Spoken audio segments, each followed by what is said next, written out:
Hello, hello. Testing, testing. Cool. Hopefully people can hear me. My partner's gonna help me improve my setup soon here. How's it going, everybody? I'm just eating food, so I'm gonna give it a minute. Today I'd like to talk about the shutdown, kind of looking back in retrospect and try to make the case for and against and try to kind of wrap our heads around what happened here. Cool.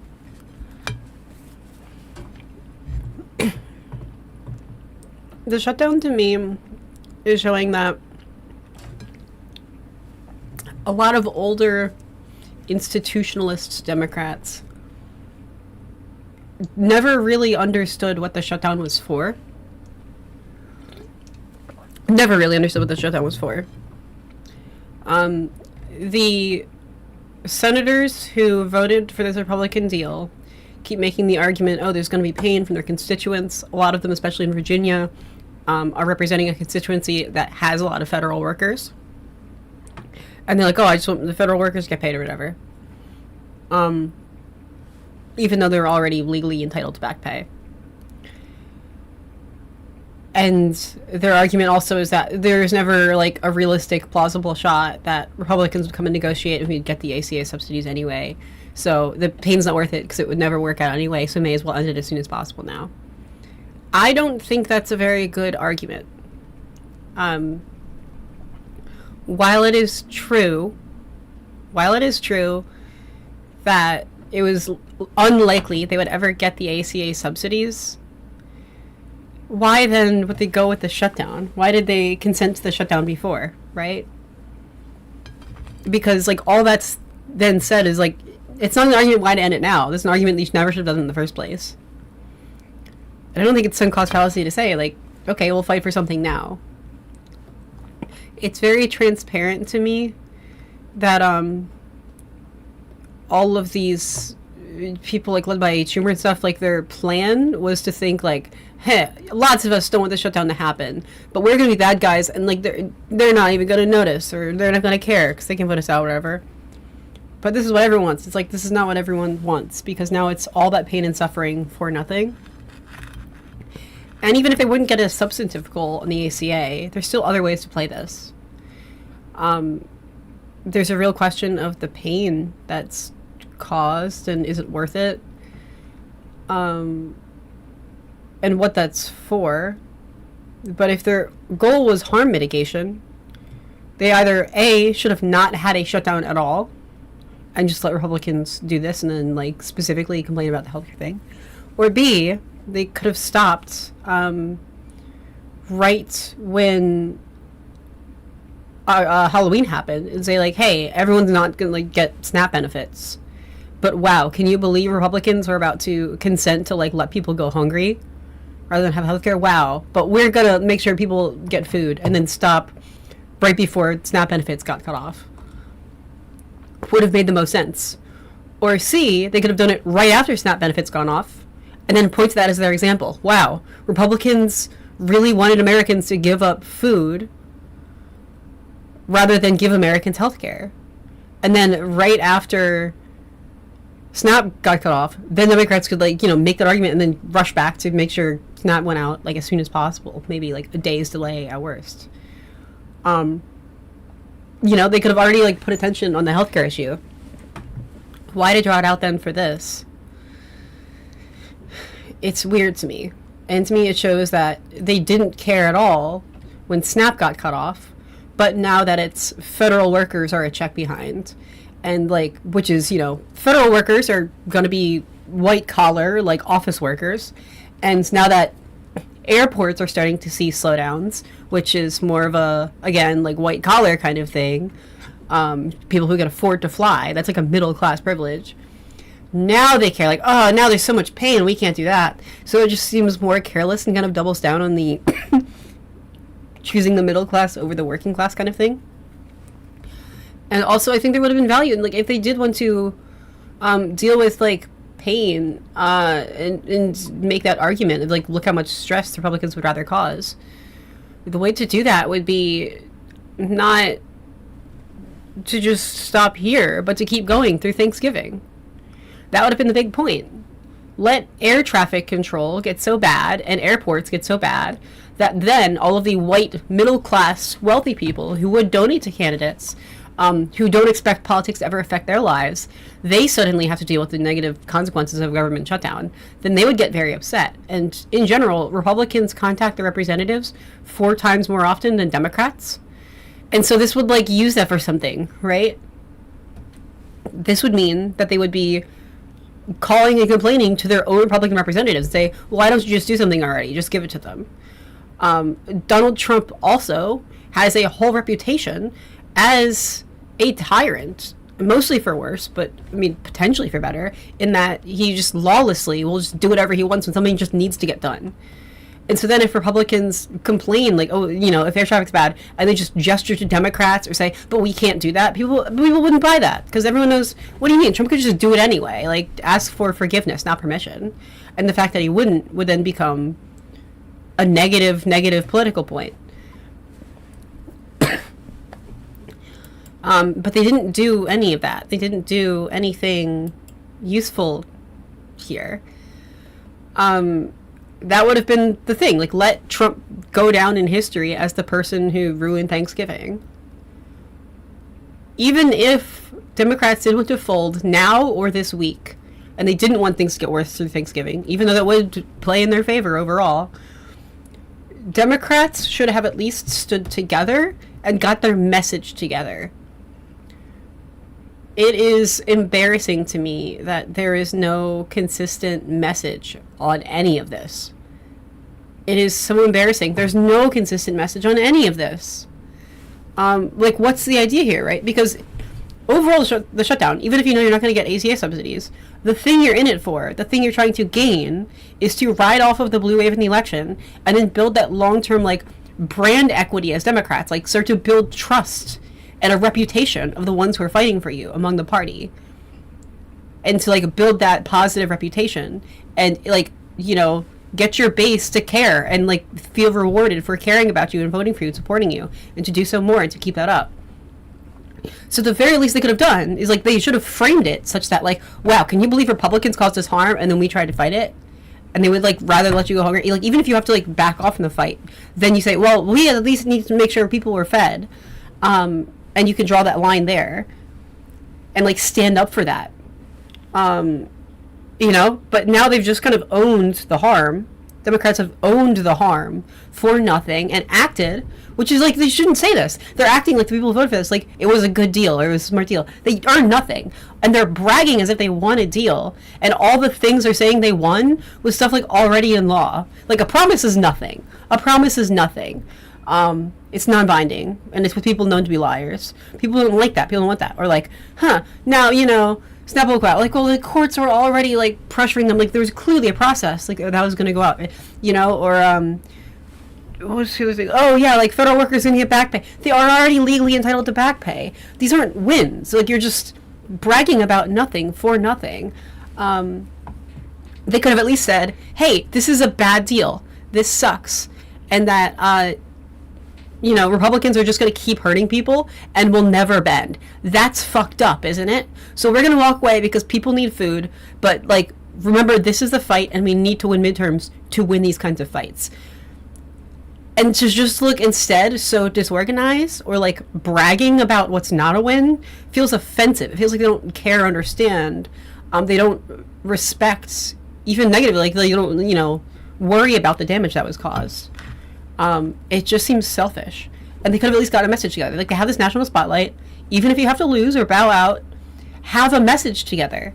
Have, like, a image together. Use that social capital and walk away with more social capital than you started with. Instead, it's canceling out the social capital gained through elections.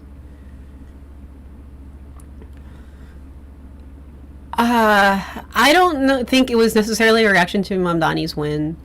I think it's just some out-of-touch people who, like, are only listening to the phone calls they get from their constituents, and not seeing the bigger picture. Like, I just think they're genuinely older and out of touch, and they don't get it. And a big problem is even violating the Hatch Act. Republicans have put big things on like government websites, which is illegal, blaming Democrats specifically and saying, hey, contact your Democrats, blame Democrats. Fox News is saying, hey, blame Democrats.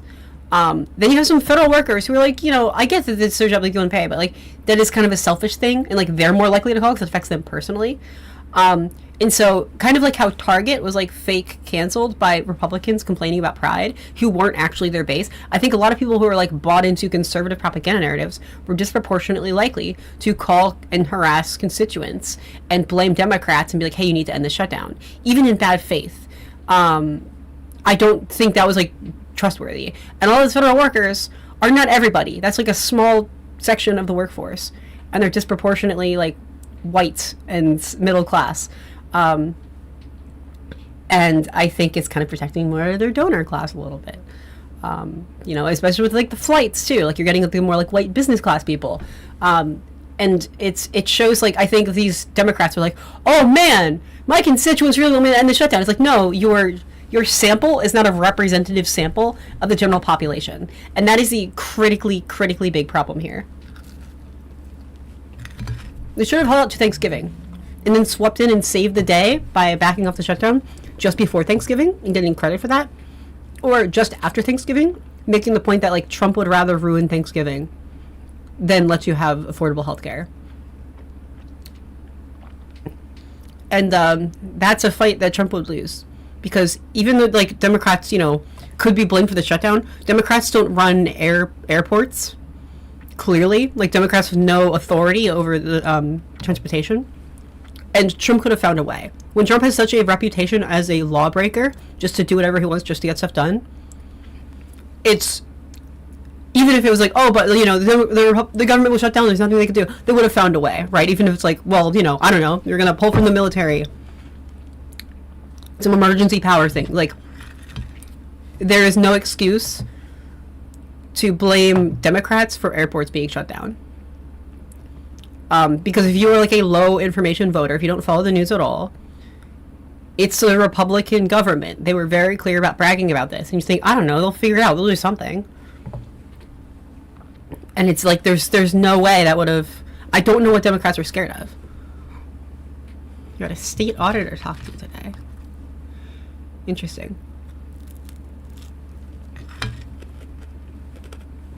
Because like, Democrats had a brand here that works for a whole political spectrum, like, of affordability, and we're the ones fighting for your health care. And then to just stop, it's bad politics. Chuck Schumer is just really out of touch. He tried to negotiate this behind the scenes. Their whole play was to be like, oh, we'll just blame some people who are in a free election, let them be the bad guys because we're not going to win this anyway. They at least owed a put-together message and communication about this. Now, I don't think, as Jesse said, do you think with Mamdani's win, establishment Democrats feel the need to bend to keep their status quo? I don't think that's true. I think retaliation for Mamdani is a little more likely. I still don't think it's the case. I think they're more just reacting to like a bad sample of people who have complained to them and reached out to them and just misread the room. But some retaliation would make sense. Like institutionalists feel kind of like threatened a little bit. And it's not even like a moderate versus like progressive thing, to be clear. This was not like moderates. This was like a lot of moderates, most moderates even, voted for the shutdown and support the shutdown. This was like a weird handful of like institutionalists who really don't get it. And were really quick to act as soon as it would affect government workers getting their paycheck, and it would affect flights. So like, to me, this is just like a class issue. This is the few people who are bought into working for white middle class people, but did not seem phased or urgently pressured to act in response to SNAP, which pays out monthly, right? Like if you're trying to protect like people who need SNAP and that's your top priority, if like, hey, we can't abide that pain onto our constituency, which is the argument they're giving, like we can't abide the pain this will have to the American people, then you would have acted on Halloween. That's a monthly like payment.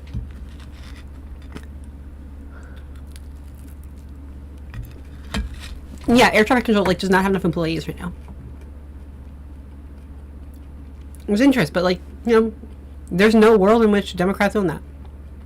Airlines are at fault. Airlines are a really scummy business. This has been known for a while.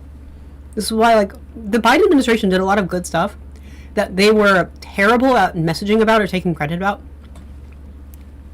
including, like, airports especially. Like, if an airport cancels your flight, which they do for any number of reasons. It's not only, like, always, oh, there's not enough people, but it's, and we don't make so much money on this flight because it's half full. We don't want to bother.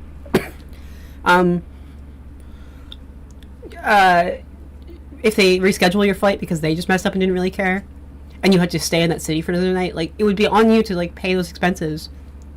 But if they had to, like, cancel your flight and rebook you, the Biden administration said, hey, the airlines have to pay for that, which is good. It holds them accountable. Like, they can't just screw you over.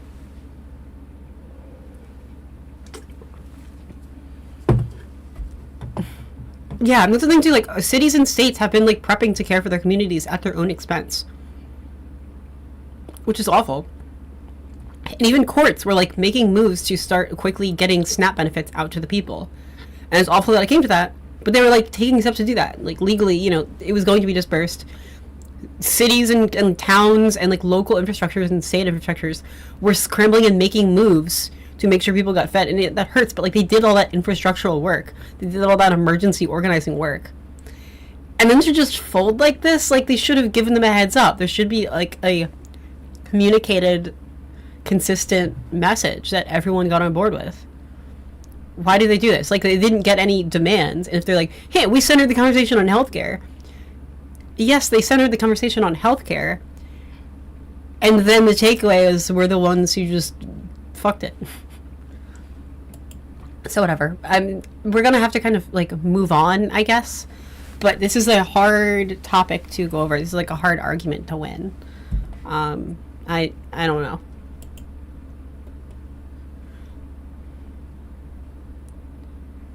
Yeah, like, everyone already started to suffer and, like, got ready to suffer, and then they're like, never mind. At the worst possible time. And it also undermines even, like, Schumer's very public deal recently. Like, hey, let's extend it for 1 year to negotiate and then walk away. Make it very clear. Like, even put out a demand, frankly, unconditionally. Like, hey, there's two options. One, you can vote and extend the ACA subsidies. The other, you can, like, just do it without us and then not. And then just make Republicans eat that bullet. Like, make them bite that bullet. And then Republicans will, Hi, Feldspar. Thank you. Make Republicans bite the bullet. Like, make it just a clear, like, unconditional, like, hey, you could do it with the ACA or not the ACA, and then make them do that. Instead, Democrats manage to mess it up. Like, it's like if they're at a big event, and they, like, stumble over a curtain and it knocks a bunch of stuff over, and then, like, the music cuts out and everyone's awkwardly, like, standing around staring at them. Like, if Democrats had to give it up, they did it in a way where they took fault and they took blame. They did not have to. They could have literally just let it go bad, but make it very clear, this is just what Republicans want, and make it very a clear narrative. They're refusing to negotiate with us. Because the whole point is, even if you're not going to win the ACA fight, you need to gain as much political capital and, like, social capital and anger and carry that through the midterms. And the other thing about politics is the more politics sucks, the more we have to get involved in politics.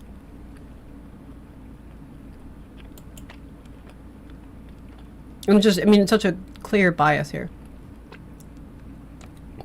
I'm curious about airlines and how they're slowed down. I'm not sure if that's going to all restore in time for Thanksgiving or it's going to mess up. Yeah, Republicans can say it's a Democrat shutdown, and now Democrats kind of own that a little bit. Thank you. Like, it was fully the fault of Republicans, and now by making this deal, here's my problem. Democrats consented to these terms.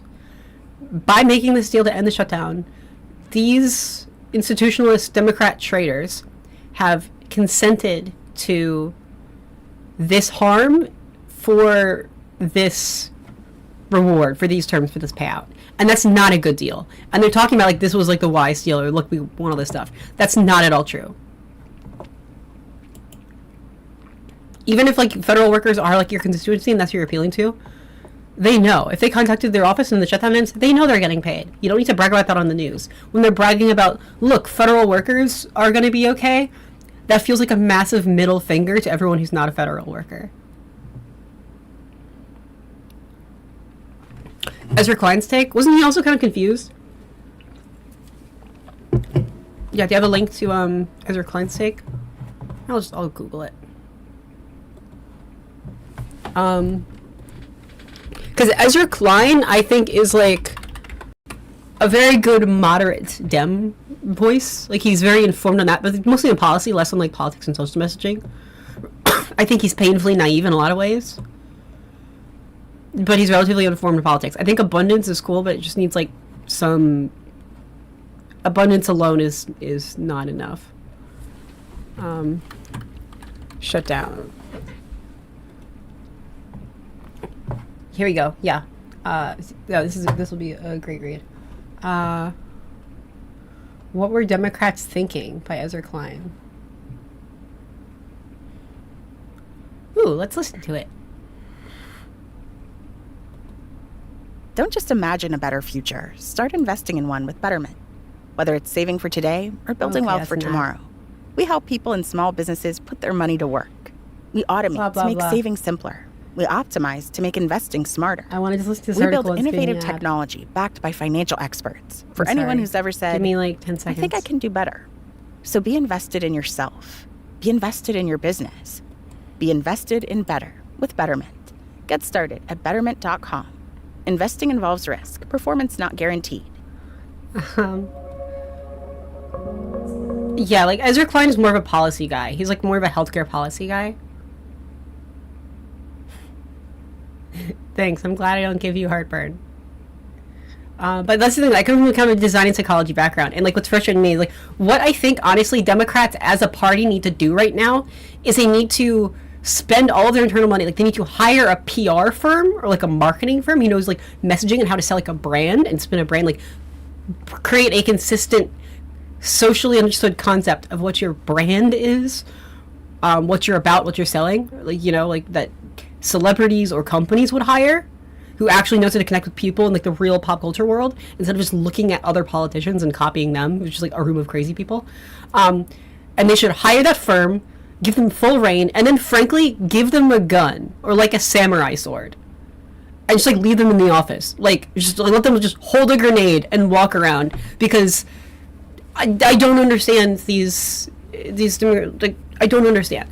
I can totally see the argument they were not going to get the ACA subsidies. They needed a tactical way to back out. This was not a tactical way to back out.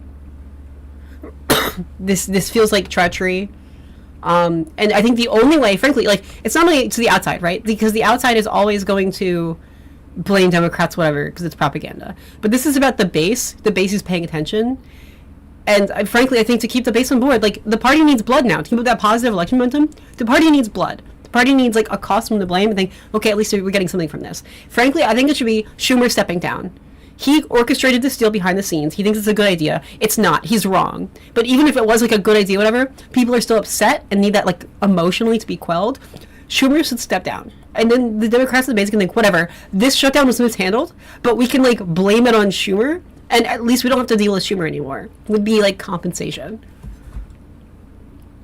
Is it possible Schumer will step down? I don't know. I think that AOC running for Senate against him is a big threat, though. The 8 people who voted for this deal, and people are not stupid. People know that Schumer orchestrated this or consented this behind the scenes. The 8 people who supported this are not up for re-election in 2026. They have like election later down the line when they hope people will forget by then, or they're like retiring, they're not going to run again. So that's like they specifically chose the people to vote for this from a bigger pool, and then like let that happen. But yeah, no, I mean, who should replace Chuck Schumer? Even an internal discussion about that, or like an internal election about that, let that be a news cycle for a week, right? Like give like Democrat nerds who are paying attention to the news, who are currently like seeing red with rage at this like treachery, give that like let that be the news story, right? Like, oh, who should be in charge next? You know, like some like kind of cool down like palate cleanser, and let that be like a conversation. let a few people make their case. Like, I don't know, make that a story. Like, what does new leadership look like? Would be a great news cycle to ride off of the blue wave from the election. What should our new leadership look like? What should that mean? And how can we get on board and why? Even if we agree to disagree, if we can see different people are standing for things, we could respect that. I think Elizabeth Warren would be a pretty good voice, right? Because she's progressive, but she's not like Bernie Sanders. Like, she's not like an ideologue. Elizabeth Warren is like a high-ranking member. Like, she has that level of like clout and strategy. She's like effective, and she's very polite. Like, Elizabeth Warren, I think, is a good marriage of progressive values and but also like Elizabeth Warren knows how to play the game and like present herself in a professional, respectable, establishment-friendly, compatible way. She doesn't like, she's not trying to rock the boat visibly, and that aesthetic I think is more important to especially out-of-touch institutionalists, even more so than some policy. Like this concept of decorum and nonsense like that. But someone like that who can kind of like bridge the party and also see now, especially with Mamdani edging out Cuomo, who had a combination of establishment Democrat and Republican support, and being that kind of like a zeitgeist of the party kind of thing, and like seeing the blue blowout, I think the progressive faction and the establishment faction is really getting more 50-50. It used to be like mostly establishment and a little bit progressive, and that's tipping fast. And I think Elizabeth Warren is a great kind of bridge leader. So either way that goes, people can be like, okay, and kind of get on board with that, because I think like progressives need to be taken more seriously. Democrats are very seniority minded, and that is a problem. That is one of the biggest problems plaguing Democratic leadership. This like seniority, oh, it's my turn kind of thing doesn't work. It's a bad idea. Even like it does not work internally or externally.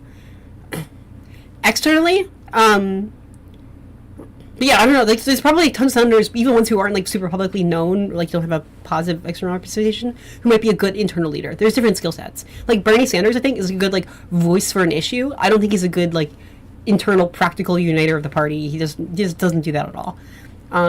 So yeah, I'm sure there's people like senators who'd be really good that I just don't know about.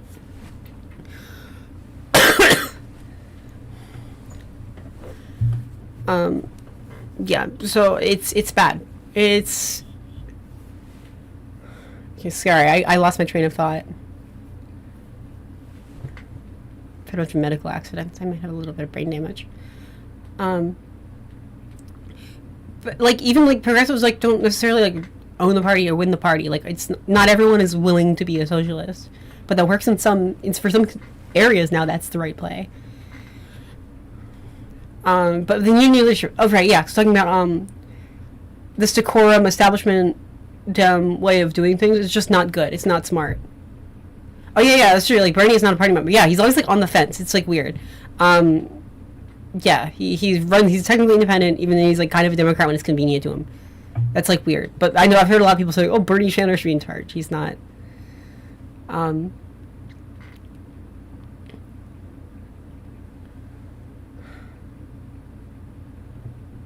No free bus. What is next? I mean, free buses are a good idea. Like the time it takes to for everyone to pay for the bus or to get kicked off if they're not going to pay for the bus slows down buses. And also, if you're able to get on a bus for free and just travel around to the city, you're more likely to do that in general, which is good for people's like social involvement and also for, going to stores and shopping and stuff. Like it's a good idea. Government said no. Well, we need new people in government.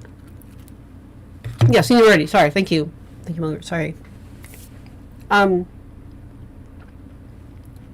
In game theory, because people have run simulations on this, of different ways to respond. To situations. Like, how do you respond to positive and negative situations? The best way to respond is, like, if you lose, change strategy.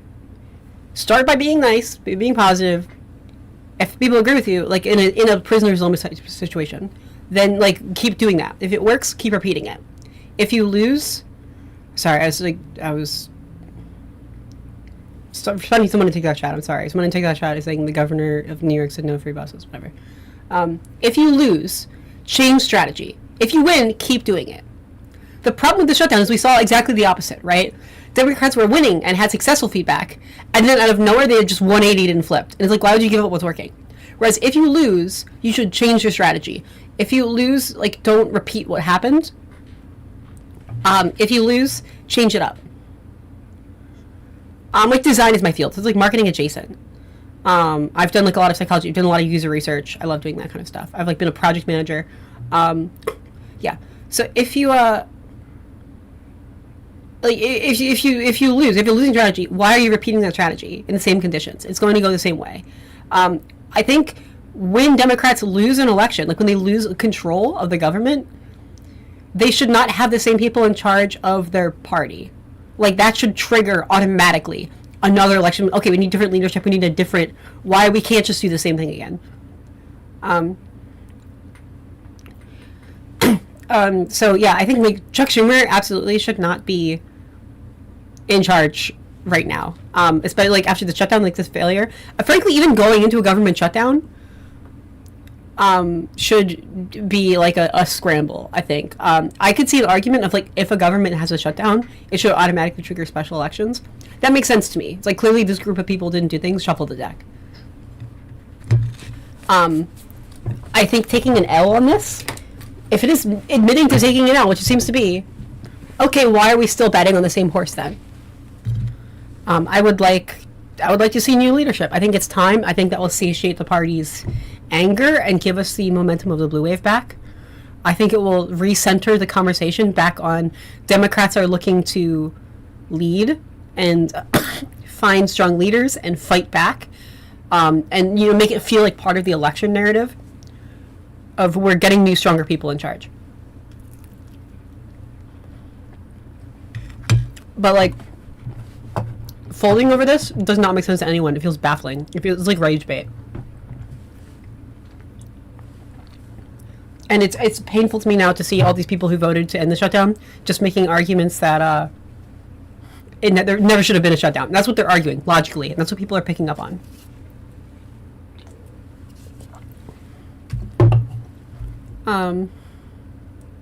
Someone in chat is telling me I should run for leader of government. I don't know. Who would I like to see as leaders of the party? Frankly, I think we need open, like, elections and primaries. I think that is critical. Right now, we have not had those in a while, and that's a good way to... It's basically a big, like, user survey, right? It's a good way to get a read on where people are at and what the people actually want in a way that, like, you can't have consultants substitute for. It's just going to be worse. Use primaries like soft internal elections. I think, frankly, they should even start like sending out surveys to people, like almost like a fake election. Like, who would you vote for to be in charge? To not only Democrats, but like to Republicans as well and independents, just like in an area, and just see what people think.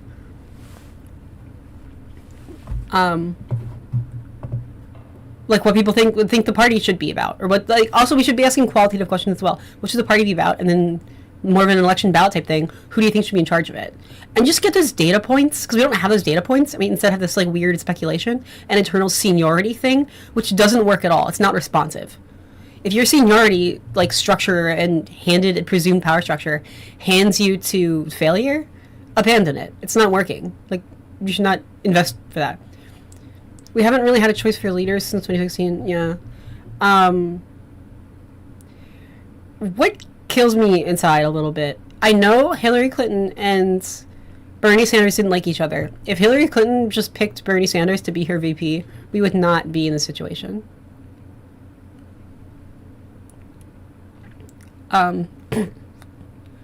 We just wouldn't. But yeah, we have not had a good open primaries like in a long time. Obama came out of nowhere. Obama was a very young, inexperienced, relatively senator, I would say, in a big field with people who were like supposed to win, not him, including Hillary Clinton. And he was like the one people chose, and that's why there was a genuine passion about it. People did pick Biden, but there was still some deal making there of like people would drop out and like consolidate their votes. So like people kind of picked the best they had rather than like what they actually wanted. And so we lost some of that data like really early. And also, people voted for Biden largely out of a reactive anti-Trump fear rather than necessarily liking things in particular about Biden. And also, people were voting for fear. Like, they're voting for like what they thought was safe, not what they necessarily were passionate about. And even though we're in this kind of like low disadvantage backstep point right now, it's a great period to have open primaries, open elections, to see what people actually want. And I think Mamdani is showing something very fascinating, is we don't just want to be anti-Trump anymore. And frankly, being anti-Trump is irrelevant, because he's old and he's going away and he's not going to live or run again. Even if he did have some conspiratorial plan to run again, he's too old. It's not going to happen. So yeah, we need more millennials. We need more positive visions, and I think that's like what we need strong primaries to be and to do. We need people to throw ideas out there and volunteer. Here's what I want to run in my own right. Gavin Newsom has kind of done it a little bit. He's leading by example, but he is also kind of a manifestation of like liberal anger and rage at Donald Trump, which, to be fair, not the worst sale, to be honest. Like, a Newsom presidency does seem appealing when I consider the fact that like he will prosecute every corrupt career criminal who's like conspired in this radical regime. Like, Gavin Newsom is 1 week away from like shooting lasers out of his eyes. Yeah, he's sort of a Democrat version of Trump. Like, he's just like that incarnate rage and revenge at the system. I think he'd be okay. Like, I don't have any particular positive passion about him, but he knows what he's about, and that's something, and that's better than most. He's trying. There are other people I would like to consider. I think Andy Bashir would be a great president, but I don't know if Andy Bashir wants it enough, because he's not trying enough. He's not putting himself out there, and that's unfortunate. If Andy Bashir got more confident and like wants it, then he deserves it. But if Andy Bashir's not trying, I wonder if it's worth advocating for Andy Bashir on his behalf without him. Because Andy Bashir is a Democrat who's running in a Republican area, and like he's the governor of Kentucky, and he's successful at it, and he's like pretty progressive and unbending on progressivism, but he's managed to center economic working class issues in a way where he's won. And if I'm looking for like who's stronger, like evolutionarily right now, I'm looking at Democrats who can win in Republican areas. And I think we need more of them, like people who can soak that. And that even means like Manchin. Like, we were like Joe Manchin like a few years ago. He's like super old. He's gone now, but he was a Democrat in a role that no Democrat ever should have won. I don't think it's the best way forward for the party. He was very moderate, but it's like, okay, if we could replace Republicans with Democrats who are basically Republicans, but we can negotiate with, then I think that really like soaks up all the Republican power and then like dumps them in the trash where they belong. And then once you have a room full of Democrats, then the progressive Democrats who have the strongest passion and voice and biggest plans and ideas stand out in a room of like otherwise sheepish people who have vaguely good intentions but no strong like vision or plan. Jasmine Crockett is great. She's considering running for Senate though against Ted Cruz, which I also support. It's a shame, though, if AOC needs to run in Senate against Chuck Schumer and Jasmine Crockett needs to run in Texas against Ted Cruz. I think these are important fights, but it's taking a lot of good names out of a presidential race. And I know that VP is a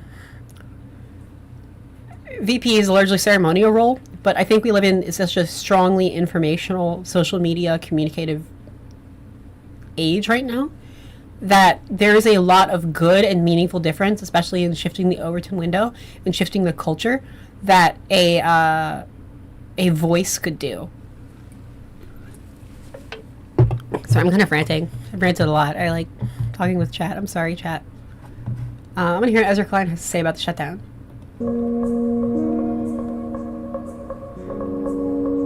This is from yesterday.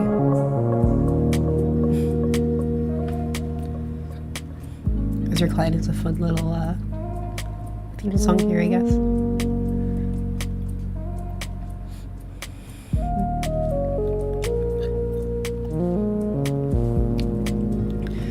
if we look at the world as about like information and attention right now, I feel like this is an attentional war, an attentional landscape. AOC is a very good candidate. If we take the Donald Trump approach, where like any press is good press, you want people who are allowed to make noise. I think Newsom AOC is one of the most like bad good solutions. Hi Brexy34, thank you for the GG. I think Newsom AOC is really good for getting attention. It's hyper partisan. There's no going back from that. But we can double down and like beat Republicans at their own game. No one could not talk about a Newsom AOC ticket for like one day. So that's a possibility. Back in September, when I was reporting out my piece on whether Democrats should shut down the government, on why they should shut down the government, I kept hearing the same warning from veterans of past shutdown fights. The president controls the bully pulpit. He controls, to some degree at least, which parts of the government stay open and which parts close down. It is very, very, very hard for the opposition party to win a shutdown. Which makes it somewhat remarkable that Democrats were winning this one. Polls showed most voters blamed Republicans, not Democrats, for the shutdown. Maybe because instead of negotiating with the Democrats like other presidents would have, President Trump was bulldozing the east wing of the White House to build a ballroom and throwing Great Gatsby parties at Mar-a-Lago while he canceled food assistance for hungry families. Trump's approval rating has been falling, his polling going down. In CNN's tracking poll, he dipped into the 30s for the first time since he took office again in this term. And last week, Democrats absolutely wrecked Republicans in the elections. And you could really argue whether or not the shutdown was part of that, but you know who thought it was part of it? Donald J. Trump. And so Democrats, as of a few days ago, were riding higher than they have been in months. They were winning.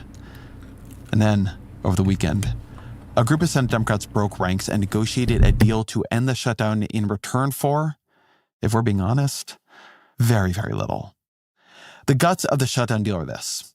Food assistance, both SNAP and WIC, the Women, Infants, and Children program, they get a bit more funding. Then if you look at other parts of the appropriations process, there are some other modest concessions on spending levels elsewhere in the government. You have a deal for laid-off federal workers to be rehired, for furloughed federal workers to be given back pay. But the deal does nothing at all, nothing, to extend the expiring Affordable Care Act tax credits over which Democrats ostensibly shut the government down in the first place. All it offers is a promise from Senate Republicans to hold a vote on the tax credits in the future. And most of the government here is funded only until the end of January. So get ready. We could be doing this again in a few months. I think to understand what happened here, you need to understand the strange role the Affordable Care Act subsidies always played in the shutdown. Democrats said the shutdown was about the subsidies, but for most of them, it really wasn't. It was about Trump's authoritarianism. It was about showing their base, showing themselves that they could fight back. It was about treating an abnormal political moment abnormally. Imagine an alternative world where we have President Nikki Haley, and she does none of the authoritarianism, none of the corruption, but has the same healthcare policy as Donald Trump. Are Democrats shutting the government down in that world? I don't think they are. But in this world, there were a number of Senate Democrats, even with everything Donald Trump has done, who didn't want a shutdown. Whatever they thought of Trump, they didn't think a shutdown was going to stop him. Instead, it was going to hurt people they cared about. It was going to degrade services they fought to protect or even to create. And then there was another group of Senate Democrats who doubted that their voters cared that much about masked ICE agents and Trump's corruption. Democrats, they argued, already had the votes of anyone worried about masked ICE agents. What Democrats needed were the votes of people worried about the cost of living. The ACA subsidies emerged as the shutdown demand because it's the only one that could keep the caucus united. It put Democrats on the right side of public opinion. Even self-identified MAGA voters wanted the subsidies extended. And it held this quivering Senate coalition together. And if they couldn't do that, there was never going to be a shutdown at all. But it meant the shutdown is built on a cracked foundation. There were Senate Democrats who didn't want to shut down in the first place. And then there were Senate Democrats who did want to shut down, but they were never really committed to this one exactly. They thought it strange to make their demand so narrow. Was winning on healthcare premiums really winning the right fight? Should Democrats really vote to fund a government turning towards authoritarianism so long as the ACA subsidies are preserved? And then there was this odd wrinkle. What if winning on the healthcare fight was actually a political gift to Donald Trump? Absent a fix, the average health insurance premiums for 20 million Americans will more than double next year. This premium shock will hit red states particularly hard. Tony Fabrizio, Trump's longtime pollster, had released a survey a few months back of competitive House districts showing that letting the tax credits expire might be lethal to Republican efforts to hold the House. And so in the background, there was this question: why were Democrats fighting so hard to neutralize what might be their best issue in 2026? It meant the political logic of the shutdown fight was weirdly inverted. If Democrats won, if they got the tax credits extended, they'd be solving a huge political problem for Republicans. They'd be doing something good, but possibly at the cost of being able to do more good things in the future. This is interesting, yeah. And I think if they do get a vote in December, allow the tax credits to expire, they'd be handing Democrats a cut. If the Democrats do get their promised vote in December, I think the vote should just be, should we extend the ACA subsidies? Like, exactly as is, just that, no other contingencies, nothing else they can make the conversation about. And then have on video, a month from now, Democrats voting to extend these subsidies and Republicans voting not to. And just play that clip everywhere, talk about that everywhere, make that like a single issue thing. Just healthcare. No other complications. No other, what about airports? What about food stamps? What about all these other things? What about federal workers? I do see there is a value in the future. 1 month from now, this is just about healthcare. Republicans want to take away your healthcare. It would be... I mean, that would be a singular focus, and I think that's hopefully the plan. Hopefully, but we'll see if they somehow mess that up. The only, like, saving grace of this strategy to end the shutdown seems to be this, if we just want to center it on this conversation, and not give the Republicans a win. Yes, free Sudan, free Palestine. Cudgel with which to beat them in the elections. This is why Chuck Schumer's compromise, which offered to reopen the government if Republicans extended the tax credits for a year, struck many Democrats as misguided. Morally, it might be worth sacrificing an electoral edge to lower health insurance premiums. Sometimes you solve problems at a political cost. But a one-year extension simply solved the Republicans' political problem without solving the policy problem in the long term. Why on earth would you do that? In any case, Republicans were not interested in Schumer's offer. Trump himself has shown no interest in a deal. Rather than negotiating over healthcare spending, he's been ratcheting up the pain the shutdown is causing. Hundreds of thousands of federal workers furloughed or fired. The administration has been withholding food assistance from Americans who desperately need it. Airports are tipping into chaos as air traffic controllers go without pay. More than anything else, this pain spreading throughout the country is what led some Senate Democrats to cut a deal. Trump's willingness to hurt people exceeds their willingness to see people get hurt. I want to give them their due on this. This is a moral position. It's easy to talk about the politics of a shutdown, but if you are a senator, you are hearing from your constituents, you are seeing how many people are in pain, you are seeing what might break in the future, it's tough. And some of them feared that as the pressure mounted, their Republican colleagues would do what Trump was already demanding they do, and just abolish the filibuster. They wouldn't cut a deal. They would just change the rules. Now, whether abolishing the filibuster is a good or bad thing, that is a subject for another column. But these Senate Democrats, they don't think it's a good thing. And so this, in the end, is the calculation they were making. They didn't think a longer shutdown would cause Trump to cave. They just thought... Abolishing the filibuster is a good idea, by the way. Our government is too broken. We need to get rid of it so government can actually work again. It's maybe not a great idea to keep protecting Republicans from the consequences of their own political agendas. Most thought they could have gotten a better deal if they'd held on longer. But none of them thought they would have gotten that much better of a deal. Trump himself wasn't budging and congressional Democrats are too frightened to negotiate around him. So if you're just asking about this as a policy negotiation, the margin could have changed, but I don't think a huge victory was on the horizon. That said, if I were in the Senate, I would not vote for this compromise. I don't think shutdowns, certainly not this shutdown, was just a policy debate.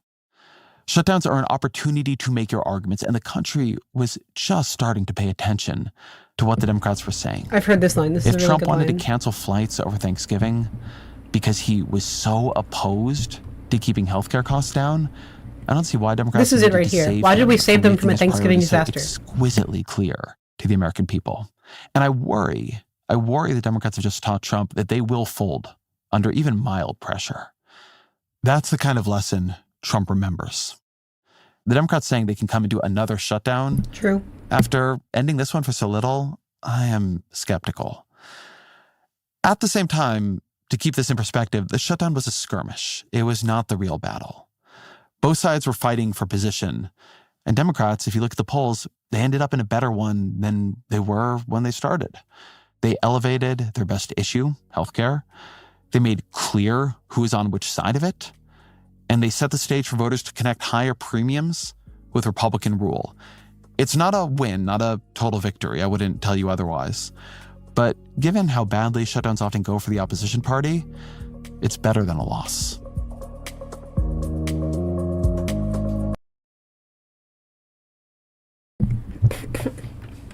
Yeah, so that's, I think, a really good point.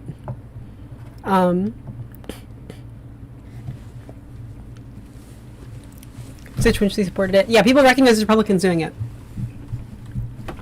I think when they're worried, like, oh, this is what my constituency wants, they're not seeing the full constituency. Like, it's everyone on the outside. Every commentator, pundit, like, talk show host, who I think are good at people. I think it's why people wanted someone like Donald Trump to run for president.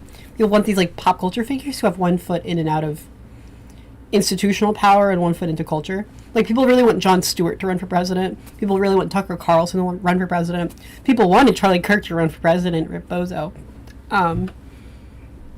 People want people to have a perspective of normal people in the real world and then also have a perspective on government.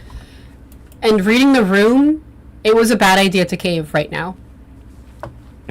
I do think there's a good point, though. Yeah, like, Republicans should have to live and die by their choice to cut healthcare. I think, like, this could power a really big blue wave.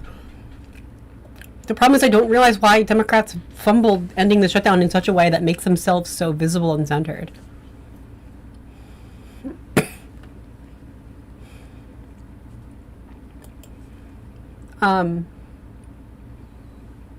So I hope that maybe, like, a vote in December could just center this on, like, just no strings attached, renew the ACA subsidies, and then make Republicans say no, and then beat them over the head with it. But if they're going to have a shutdown, Thanksgiving. They should have drawn it out through Thanksgiving, and then be like, hey, remember that time Trump literally ruined Thanksgiving rather than give Americans health care? It's such an easy win.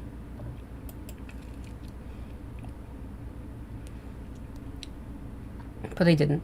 But yeah, the filibuster. I don't understand this fear over losing the filibuster. I think it may be kink related. Honestly, at this point, yeah. Yeah. I think a lot of Republicans are driven by that. That's like all Republican social politics. As I said in someone else's video, like, talking about how there are so many Republicans who are, like, secretly gay, even in government.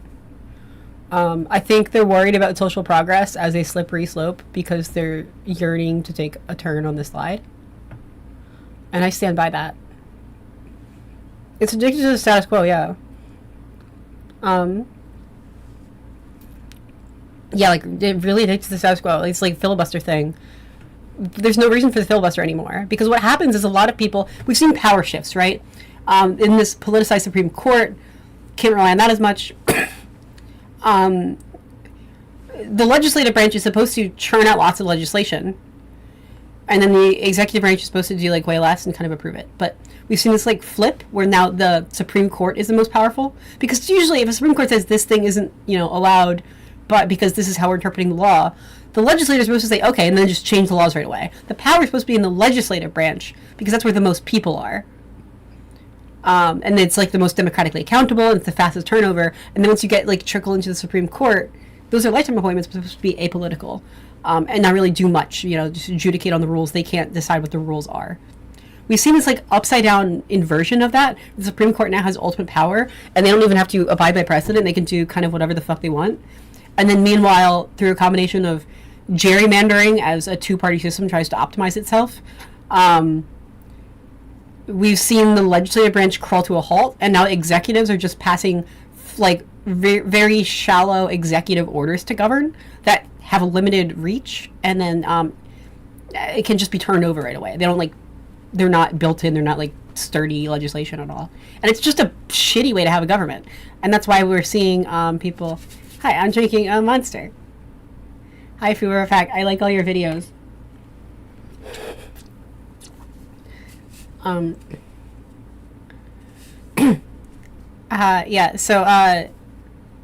We need legislative branch to be effective, and I think the Supreme Court needs to have less power. So when you put more power over on this side, executives come in the middle, and then less power to Supreme Court. That involves Supreme Court reform.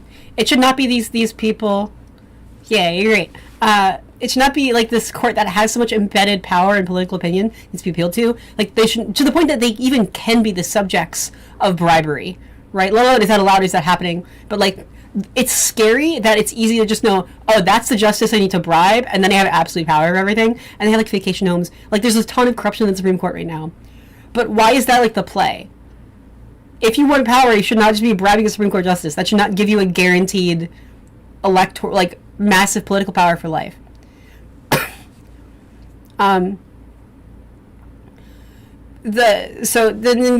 executive orders are not a good way to govern. The legislative branch, get rid of the filibuster, because what happens is you have in the House of Representatives, the 2-year terms are so short, they have to spend all their time campaigning anyway, and will make big promises and try not to alienate anybody instead of just governing and living and dying by it. And then in the Senate, you have 6-year terms. They're really in there. They're embedded deep in there, and they just keep pointing to the Senate as an excuse.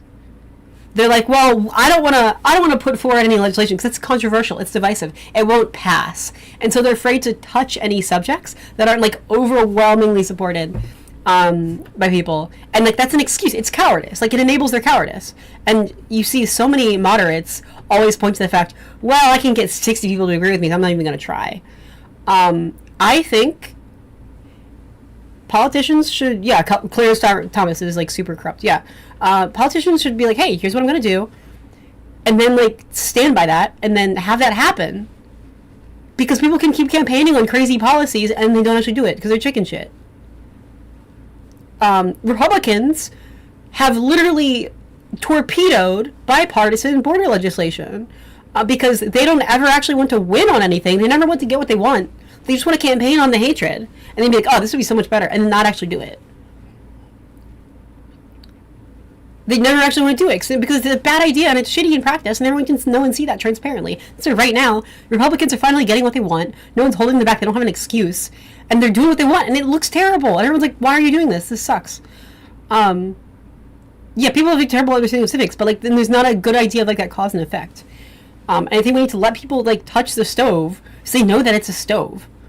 I don't understand, we're holding people back from just having a stove. Meanwhile, if Democrats have power and then can actually do things, if Democrats can just do the thing without having to self-censor themselves, that lets progressives have a stronger voice relative to these weak establishment. We're not even going to try without compromising first. They keep kneecapping themselves. And then if Democrats can actually do more than 5% of the stuff they say they're going to do, it's actually good, it turns out. The Affordable Care Act was meant to be more than this. They have concepts of a healthcare plan. There's no pressure on Republicans to actually have a healthcare plan. If they could just pass one tomorrow, we get to have that conversation. And if they do bad things, then they get voted out. If they do good things, then people vote for them. But the filibuster is just so outdated. Especially with how fast like our information and news cycle is and everything like that. Like we want to see stuff happening, want to see cause and effect, and when nothing happens, people drift into speculation. You need like material, grounded examples of what people are doing in all politics. Without that, it drifts off and people speculate, and like there's this incentive on social media to like spin the narratives and propaganda and like wander in whatever direction is convenient to you. And this happens with everything. And it's like dangerous. It's dangerous. And I can think of some examples even on social media within the past like 6 months. After the Charlie Kirk assassination, there were no facts for like a day or two. And then everyone politically was just like weaving their own narratives out of nothing. It's like already expectant. Like we need grounded, real stuff to happen, or else like just social talk and propaganda is just gonna like drift out like into smoke into the sky. When there was like the Purple Revolution guy, I tried to reach out and like make that connection because I was worried groypers and bots were gonna get there first, and they did. Of just like, oh, you need to take accountability. You're just like believe the good everything. Like that's nebulous. It's like, no, we need grounded examples. Like someone said, like, hey, stop saying libtard. And he's like, okay, I can do that. Like, good. That's like accountability. That's trackable. Otherwise, everyone speculates and worries and wonders. Like, what is it? What are any of these people actually about? What could it mean? And you can walk that back too. And it turns out there's this big nebulous idea of just be a good person, like was hard to grab onto and hard to keep, was not trusted. And then there was like a full relapse. And that guy's like insane. Now that guy's just like insane. And it's sad. Like, I don't know. Something could have happened there because we're not like stapling people down to concrete actions and doing things, which are harder to take back. And you're more invested, even psychologically, in what you're actually doing. Like if you have ever been to a church or you join a church, it's not enough to say, yeah, just believe in whatever, do whatever. They want to get you involved in activism. Like, hey, go to this event, actually do this thing. Help us this week. We could use extra set of hands. And do it very casually, but that's how you embed like deep actual connections to your community and putting your life and your time and your ass on the line. Because when you do that, you have that more psychological buy-in. Like you identify with that thing. You feel accountable to that thing. It's also harder to take back. It's way harder to take back. And because people like, then if you decry those actions and you're like, well, I'm an asshole, I just spent my whole weekend like at the picnic. And I think there's way too many ways for legislators to talk a big game and campaign a big game and be like a clusterfuck publicly and even like start spreading hateful misinformation and like in social media, like lying about other parties, saying horrible stuff about minority groups, and then they should like there should be repercussions for lying. And yeah, they should not profit off of misinformation, absolutely. But like, excuse me, what do you do with that? Like, they could just lie and say whatever, and then not do anything, and they get paid. They raise tons of campaign funds. They get lobbied to just sit there and like not do anything. Make them do things, and then like that's also the way you like undercut the social war, like cultural war BS. Put your ass on the line. Like, you have to represent it, or you just talk. And we're seeing right now, this is why the blue wave happened, is because the Republicans were still spinning their wheels about, like, crazy, hateful narratives about trans people. Meanwhile, what was actually happening? Like, they didn't do anything for real people. Donald Trump right now is floundering because he's throwing all this big propagandistic, bombastic hatred, but he's not doing anything to actually help people. And yeah, like, I mean, it's easy to see that. If we create expectation, a standard, you're actually making the world better. You can't just be a bullshit spin artist. It doesn't work anymore. So I support the growing calls in Democrats, like, it's fuck it. Get rid of the filibuster. Because I guarantee if Democrats and Republicans can just do what they want to do, people will real quick start to learn that both parties are not the same. When both parties are just people who do nothing, it does look the same.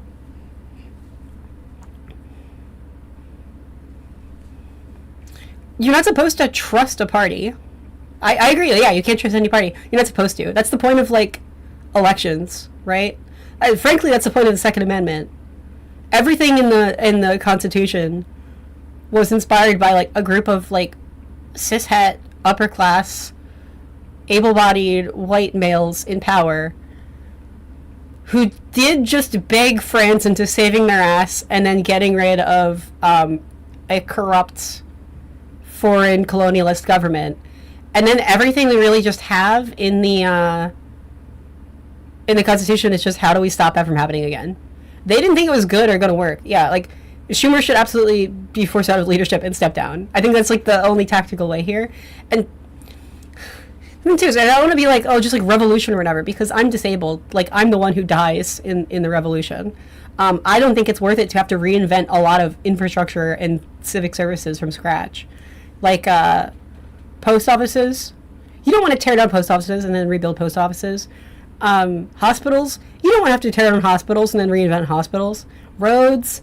Same thing. Like, a lot of it is good. There's just, like, some shitty parts that I think even reform could deal with. And frankly, like, it's easier than you think.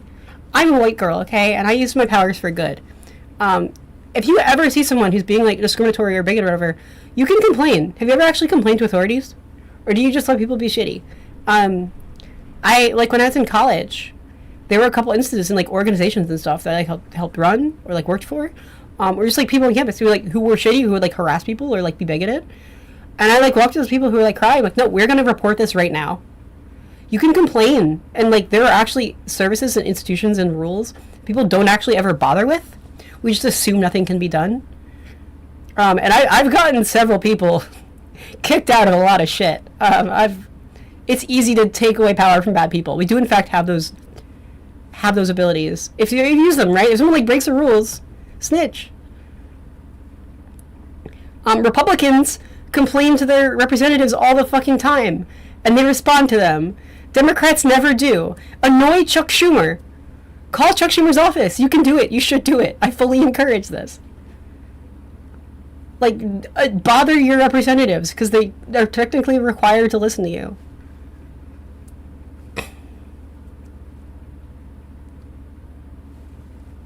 Like, and I guarantee you, we can do a lot more good with a lot less than you think, than you'd expect. I know that sounds weird, I know that sounds silly, but, like, bad people try. And what makes me sad to see is if I look at the state of government right now, and what I'm worried is going to happen, like, after Donald Trump, to be honest, fascists want it more than you do. Fascists really want power. They've been putting in the work on the ground all the time for the past decade. Like, the alt-right went from, like, weird cringe meme lords to now mainstreaming anti-Semitism. They got Donald Trump in office and they want someone worse next. Fascists want it more than you do. They are insistent on normalization through, like, social means, and also institutionalization by, like, running for office and taking office. There's at least one groyper right now who's working for, like, a congressman or a senator as an intern. Like, they do this shit all the time. Like, take power. Like, take power, because bad people want it more than you do. Bad people will take power. I've seen a lot of leftists over my life not get anywhere, and that's disappointing. I also don't understand, there's, like, a certain, like, leftist desire to be like, oh, I'm not a liberal, I'm not, like, I'm not normal, I'm an average, like, I need to be, like, a far left. Like, the left doesn't start until you draw a line at, like, this hard line anti-capitalism. It's like, okay, if you look at, like, the Overton window, or, like, the bell curve of how normal people's opinions are, fascists don't do that. Fascists don't say, I'm not like everyone else. Fascists say, I'm a normal centrist. And look at the past 10 years. Which strategy works? Gatekeeping or, like, seizing the center? If you want more people to agree with you, like, do the opposite, right?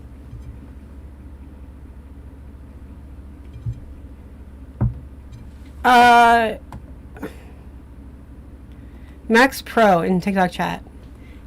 Is it drugs or alcohol? And is it your mom or your dad?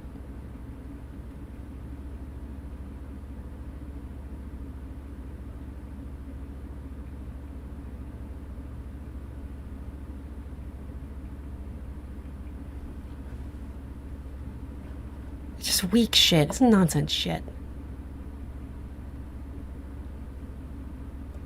Like, what fucking loser behavior? God. No, he's an anti-Semite because he's just a fucking loser and he thinks that...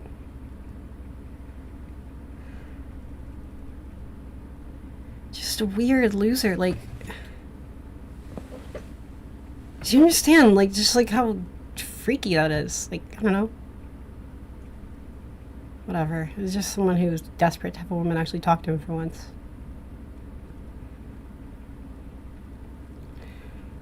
Yeah, like, patriotism. Patriotism is free, by the way. Patriotism is free. Take it. Like, I think America first is a great line. Like, yeah, I want healthcare. Why shouldn't Americans have the best healthcare in the world? Why shouldn't Americans have the best education in the world?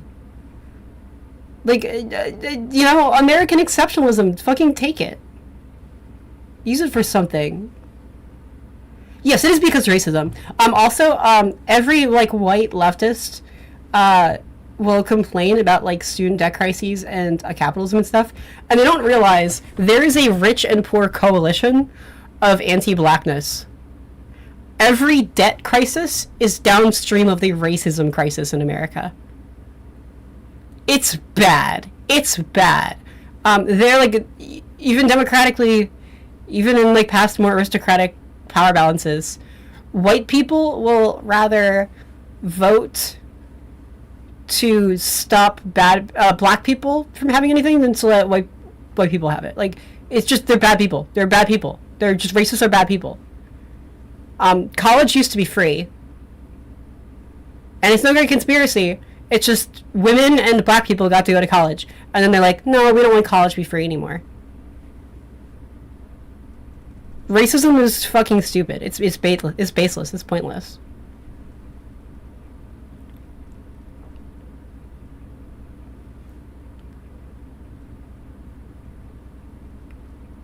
I mean, I think, like, yeah, unions should not be a political issue. Unions should be an American issue.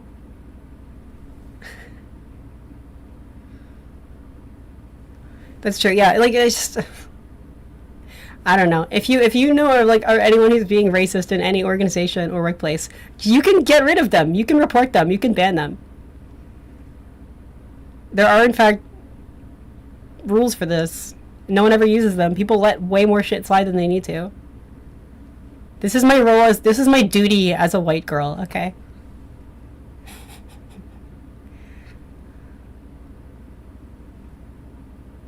Like, I was in a hostile workplace once. And, me and the other woman who worked there, and the non-binary person who worked there, and, like, the trans guy who worked there were like, hey, you keep, like, just only giving, like, privileged opportunities to the men, and you ignore everyone else. And it was weird.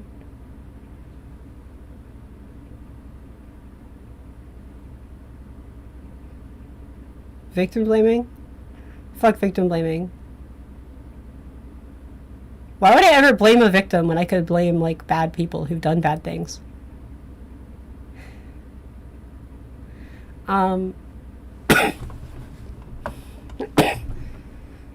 But sorry, you know, that's the thing, like, I think too many people, especially, like, leftists, never bother using even the powers that be before thinking it's useless and it's pointless, we can't do anything. And just, like, worse people are more creative than that. And worse people are more active than that. Yeah. Like, run for office, vote for people, call your representatives and piss them off. I know some people who can, like, cite, like, deep leftist lore, like, not even, like, Marx, but, like, Hegel and stuff, and, like, can quote it, but I'm like, who's your representative? And they don't know. And it's, I don't know, like, you can do a lot with a little.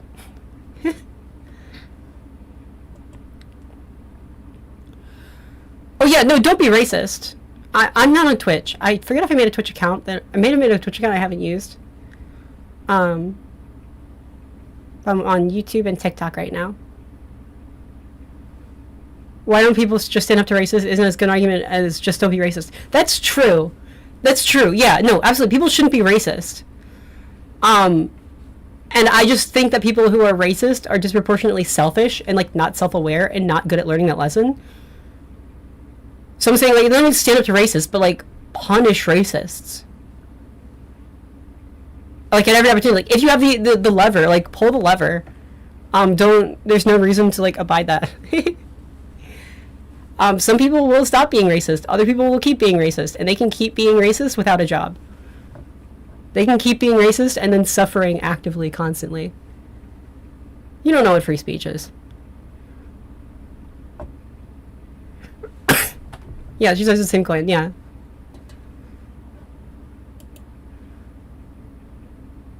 But no one should be racist. Like, we're not going to live in a good country or be able to call ourselves, like, a good country until we get, like, reparations.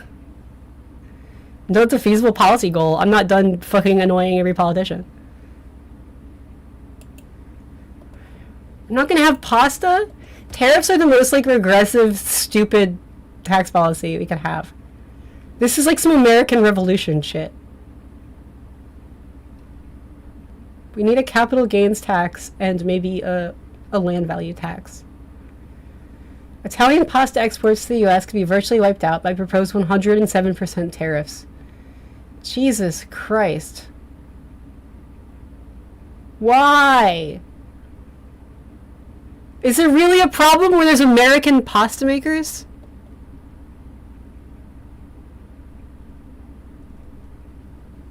Like, is this really a problem where American pasta makers are like, hey, we're being outcompeted by Italy and we need, like, we need a thumb on the scale of the market to protect pasta? Jesus Christ. Pay double for pasta? We're on the cusp of a recession.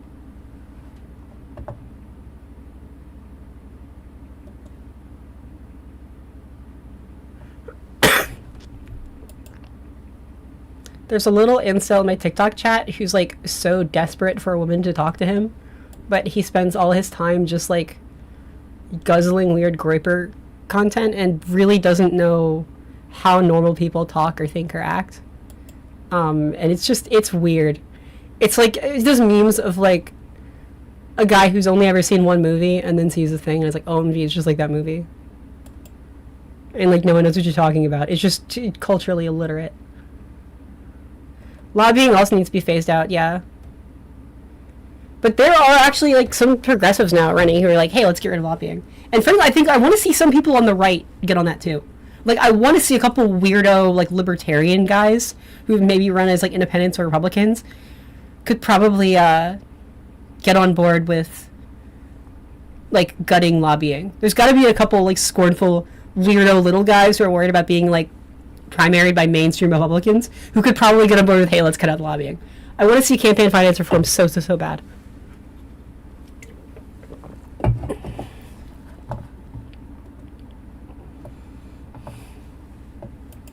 See, the thing is, I'm not offended, and every comment that he makes ups my stream in a TikTok feed.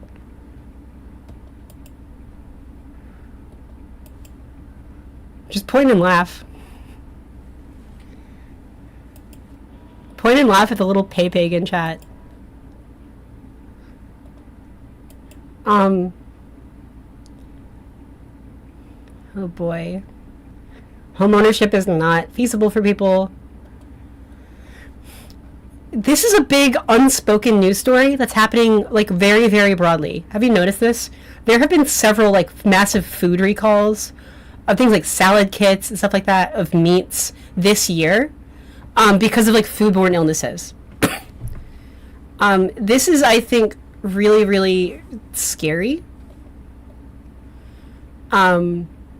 Because this is what happens when RFK Jr. is put in charge, and they also cut a bunch of, like, funding and regulation from things like food and medicine and stuff like that.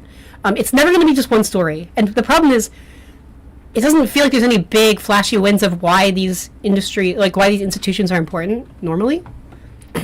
But it's only when things go wrong and they're not regulated that we see problems emerge. And it's tragic. It's one of those things where, like, if it's going right, you never notice it at all. Kind of like good editing in a movie. I notice a lot of times, like, I don't really notice good editing. I notice bad editing, because it stands out. And we're seeing just all these individual data points of stories, which is tragic, because we're not actually seeing there's one massive news story here, which is people are going to die because we've stopped caring about having, like, first world standards of food and medicine. Yeah, like, we need, like, cause and effect. Like, my biggest thing, one thing, like, just as a designer looking at politics and looking at the psychology, people do not understand the connection between cause and effect. And, like, there are people who literally vote for president because they think it's, like, a cool meme. and they don't think it's serious, and they don't connect these things. People don't know what they're actually doing. Like, if I could, I saw like a video, it's like, hey, you should get like a little card of who you voted for. And when you go into a place, you should have to hold up that card and see how you get treated. Like, frankly, if I could right now, I know this is evil and it sucks. If you go to like a food bank or something, kids should just get food for free. If you're an adult and you voted for Trump, if you voted to like defund everything good, you should get like back of the line treatment. I know there's problems with that implementation, but like, you know, you consented to go hungry. Those are the people who didn't, and I feel worse for the people who did. Oh no, I hate this is tragic to me. Cutting public funding of PBS and NPR.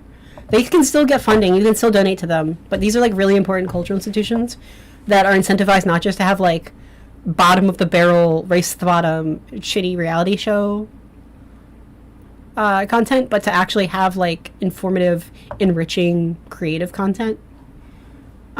This is like a big cultural loss, and I think if Democrats want to start tuning into cultural issues more, in the same way that Republicans have tapped into this like weird sense of nostalgia and stuff like that, of like Make America Great Again, this like mythic past that never was, that's made out of coffee ads and like racism. This is the actual good nostalgia that I think Democrats need to tap into, of America is being like destroyed. The White House is being destroyed. All these good cultural institutions, like people have so many fond memories of like Bob Ross or like a show on PBS. Like radio, like this, or like the museums shut down. Like we're seeing cuts to Smithsonian museums. This is a tragedy that I have a real soft spot in my heart for, and it's, I don't know, it's kind of like a protect the kids adjacent kind of thing. This is like, there's such a pure goodness here that's just been like carelessly lost and destroyed, and it didn't have to be. I don't have a specific like feeling or message or tagline for that yet. I don't know an efficient way to communicate that idea into a mimetic attention economy. If anyone does, let me know. But I could see like a big push to make ads and stuff tapping into this feeling of this loss. Like, what is America? And what have we lost here? Andy Bashir for Halloween did like a Mr. Rogers kind of bit. And that like warms my heart a lot. I think there's a huge strategy. Maybe that's Andy Bashir's strategy if he wants to run for president. Channel Mr. Rogers. Have that kind of feeling of like this trust and good and safety and like just purity that has been lost. Mr. Rogers, at one point in his career, decades ago, we can find the video, testified in front of Congress when they were considering cutting funding for PBS. And he's just like, yeah, this is important to little kids who sometimes deal with like big feelings and they're not sure how. You just want to learn about getting along. And was able to just tug the heartstrings and get Republicans to vote for it. I'm actually going to look that up. Because like there's a certain vibe there, there's an energy that I want to see back. I mean, we're in an era right now of kind of political uncertainty and the end of like the Trumpist era. And I'm kind of disappointed that the best it seems we can hope for is Gavin Newsom doing the same bit back in his face. Let's see.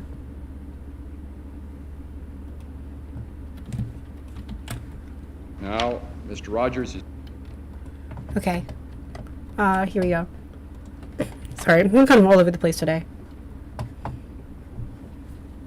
Now, Mr. Rogers is certainly one of the best things that's ever happened to public television, and his Peabody Award is testament to that fact.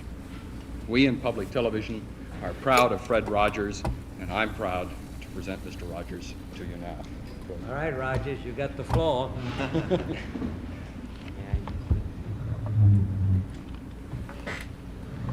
Senator Pastore, this is a philosophical statement and would take about 10 minutes to read, so I'll not do that.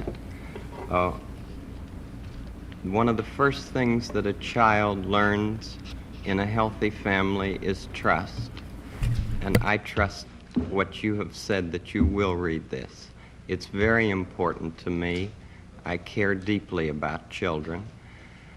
My first children... Will it make you happy if you read it? I'd just like to talk about it, if it's all right. Sir. Okay. My first children's program. Sorry, that's kind of true too. They tried to be asshole politicians to him right there. That's interesting. And he was able to refute that by just being nice, and then it makes like the asshole look like more of an asshole, and then he immediately stopped and like pivoted and apologized. That I think is going to be important in the next election. We're going to see some crazy assholes, and to see that go up against not like a cold career politician. Trump could walk circles around Hillary Clinton, but to see someone genuinely nice really, really disarms that. I think that's how Mamdani disarmed a lot of his haters and attackers.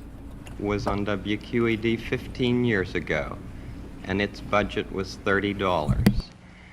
Now, with the help of the Sears Roebuck Foundation and National Educational Television, as well as all of the affiliated stations, each station pays to show our program.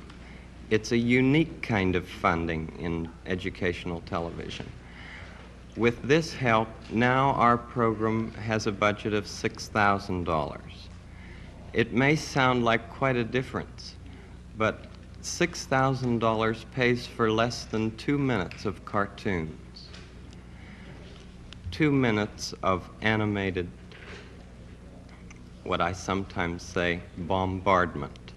I'm very much concerned, as I know you are. That's Mr. Rogers being mean right there, by the way. How I wanted to describe cartoons negatively. It's cute.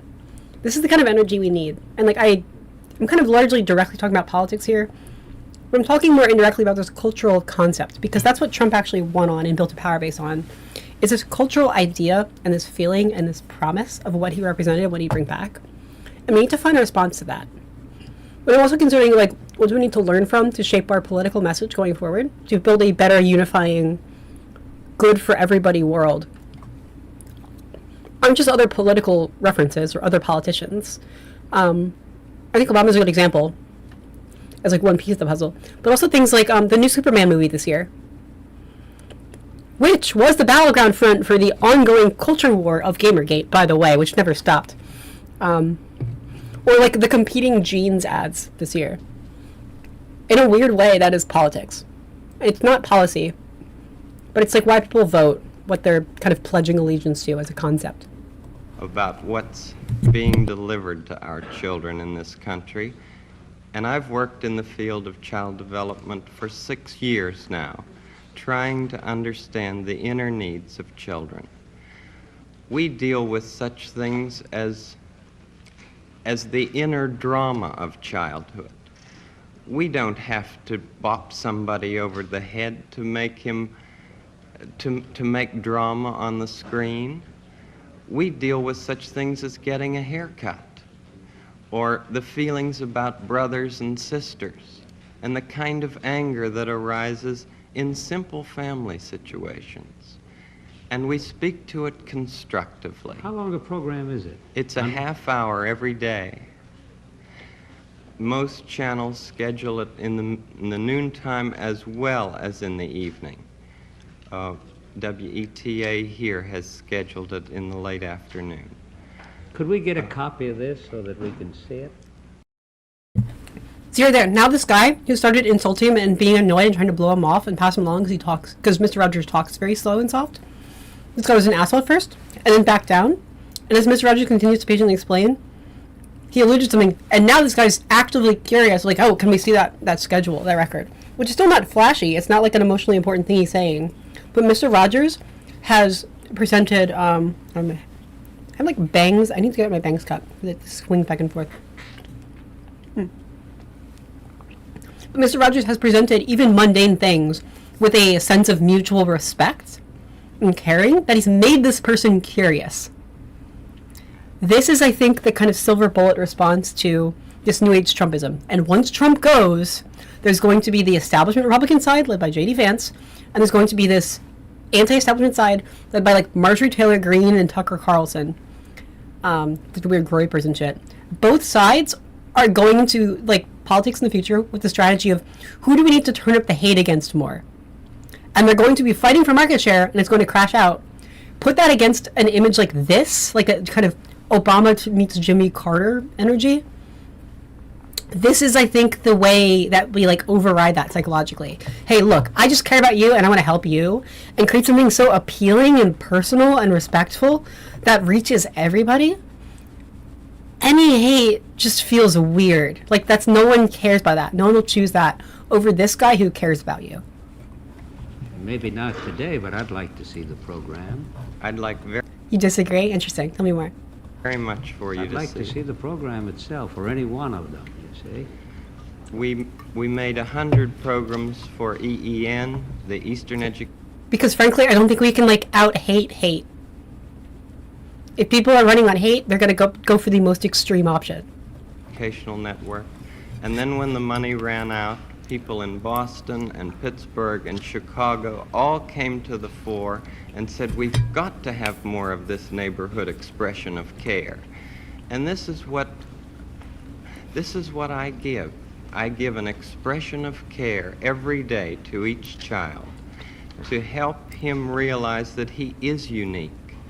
I end the program by saying, you've made this day a special day by just your being you. There's no person in the whole world like you, and I like you just the way you are. And I feel that if we in public television can only make it clear that feelings are mentionable and manageable, we will have done a great service for mental health. I think that it's much more dramatic that two men could be working out their feelings of anger.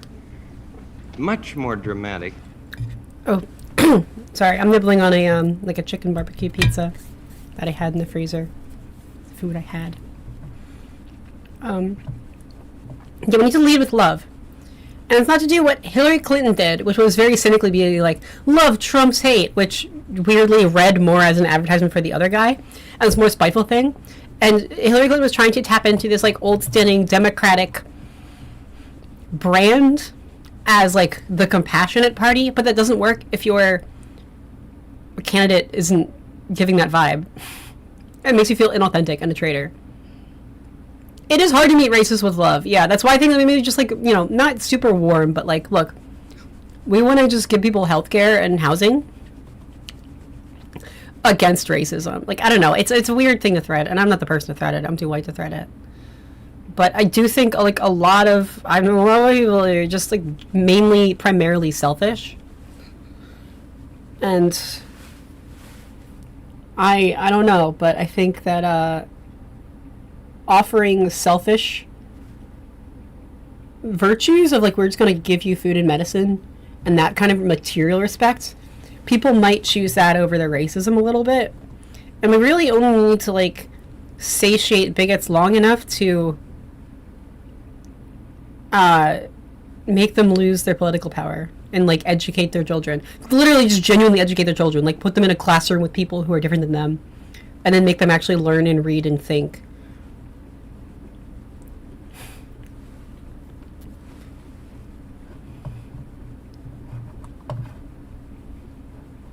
Like, bigotry flourishes in stupidity.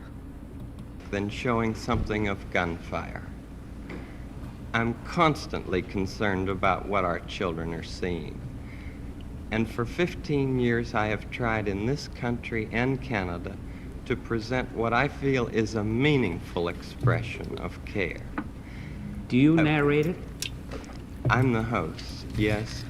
And I do all the puppets and I... See, and now this guy who started by criticizing him is actively interested in his work. Have you noticed he's like leaning over his desk now?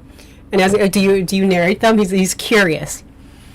I write all the music and I write all the script. Well, I'm supposed to be a pretty tough guy, and this is the first time I've had goosebumps for the last 2 days.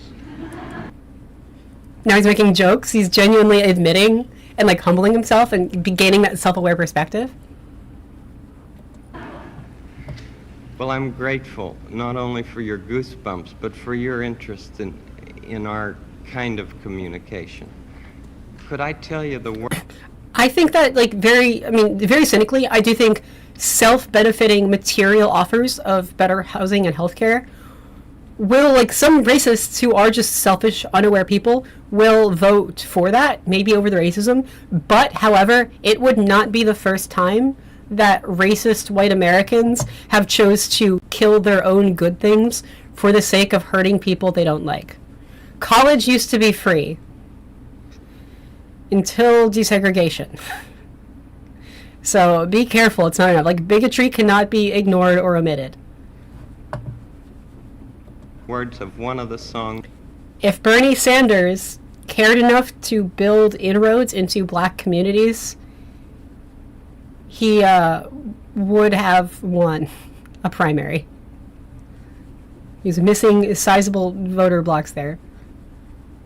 Like, do not downplay or think you can go without racial diversity and inclusion. You just can't. There's a cap on white people as a percentage of the population, and if you're just trying to romance them, you're going to lose against someone who is also catering to white people but is more racist about it. And then you're leaving, like, every other American on the table. Which I feel is very important. Yes.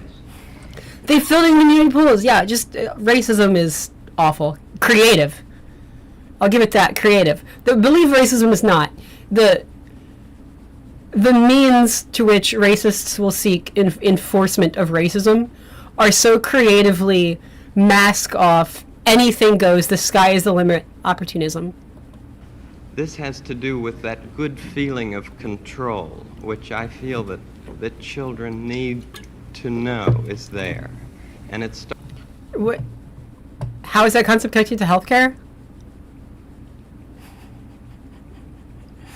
I need you to look at a history book. I promise you, my guy. People will give up a lot to be racist. Seriously, here's the explanation. People will and have historically voted against state subsidized, socialized things because they're worried black people would get it. People chose racism over free college.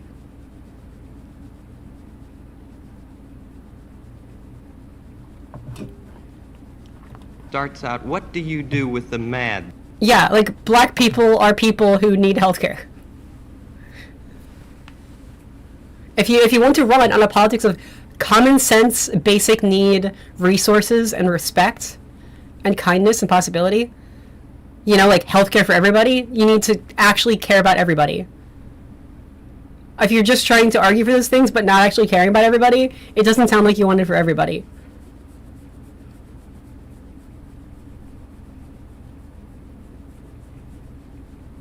You need someone who's advocating for, like, socialized resources for everybody, and then keeps a multiracial coalition to do that. You have Bernie Sanders focusing mainly on the white community and some Hispanics, but no, not the black communities. Like, I mean, just statistically, like, look who's supporting who. He was just advocating for, like, oh, we're going to have these resources for everybody. He's saying working class people, he's just meaning, like, white dudes. And that's not a wide enough appeal, right? If he just added, like, more communities to his voter block base of support, he would have had it. Like, you just need someone who's advocating to get, like, for everything for everyone. I think you're just bad faith. Look it up.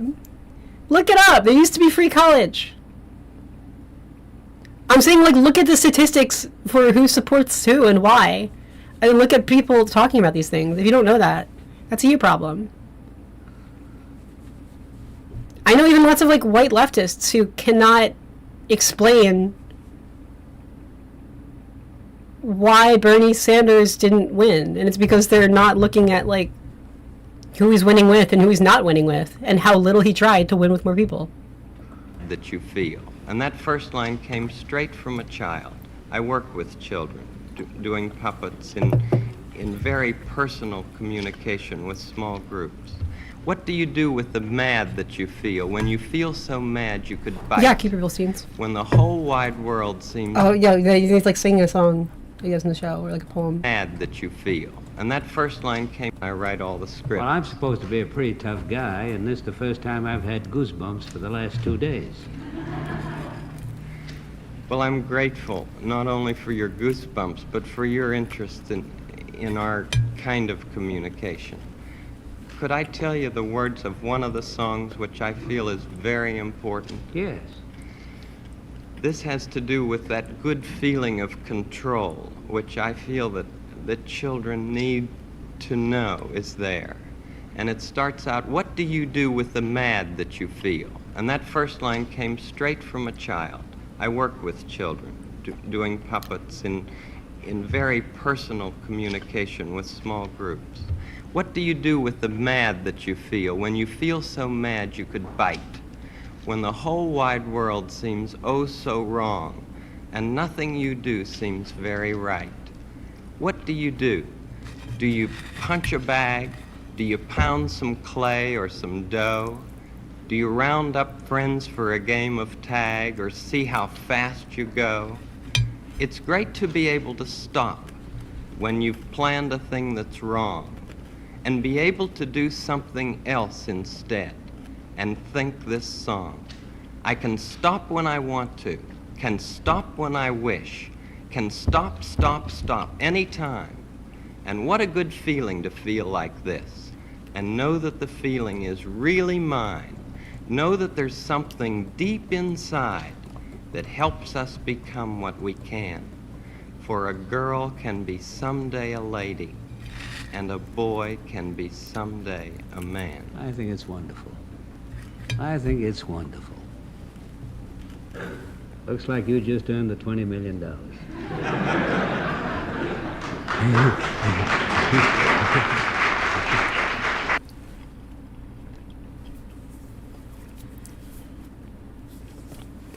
That was brilliant.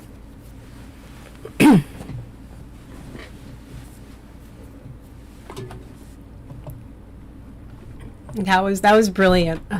This is, I think, the way to beat a political system ruled by the sense of like gridlock and cynicism and anger. And even the song he said there is like, which you know he chose carefully, right? Because he's done a lot of Mr. Rogers episodes and engaged with a lot of this content. Appealing specifically to those feelings of negativity and anger to his political opponents were relatable, even to adults. And I think appealing those lessons to like adults who never learned those lessons as kids and still feel that kind of pain and anger is important and telling and penetrates through. And it lets those politicians that he's speaking to understand, wow, this would have had a lot of value to me when I was a kid because I've gotten this far and this helps me now. And I wish I knew this sooner. That is very smart and very deliberate. He chose that for a reason. And speaking to those kinds of fears and pains works. And this is a guy who started so cynical. Really, I was ready to blow him up, like, oh, whatever, doing this is like, no, we've already basically made up our minds, we're going to cut this. Yeah, like, let's see him at the start. Senator Pastore, this is a philosophical statement and would take about 10 minutes to read, so I'll not do that. One of the first things that a child learns in a healthy family is trust. And I trust. So he starts out so boring. He's like, oh, I've written this like 10-minute philosophical statement, and he's talking slow. And the guy's like, okay. Read this. It's very important to me. I care deeply about children. My first children. Will it make you happy if you read it? I'd just. See, like, he's such a dick. And then at the end, he's like won over entirely. But this is, I think, the way. Mom Diney was really onto something by smiling a lot and staying happy and just talking about affordability from a perspective of actually caring and respecting about you. Thank you, Lizelle. Thank you, Brixie. Yeah, like, it made me cry too. Like, it's so good. Yeah, it's something I want to start doing on stream that I might do, because I am a designer, is assembling sort of, honestly, and this is weird, because it's not even just policies. I think Kamala Harris's platform, like once you actually get into what policies need to be, that requires a whole education. Getting very nuanced and things. And like the more I like look into it and learn, then I read Kamala Harris's policies again. I'm like, oh, this is kind of like mathematically, like practically like the right answer. Some of it is kind of boring and complicated, but once you balance all the factors of how do you make everyone happy, like if you're talking about something like affordability, even where do you draw that line between we need to build lots of houses fast so more people can get houses and then the price of a house is lower, but then also how do we support like American workers and jobs, because you can get everything cheaper and faster just by buying it off the shelf pre-made from China. So it's like, how do you balance those interests? Like if something wants something local and American made and union made, that's more expensive and slower. So it's like it's hard to draw all those tactical lines and balances.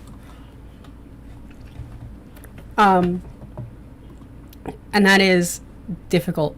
Yeah, we need more houses in places people want them too. That's a weird thing. Like cities need way more houses.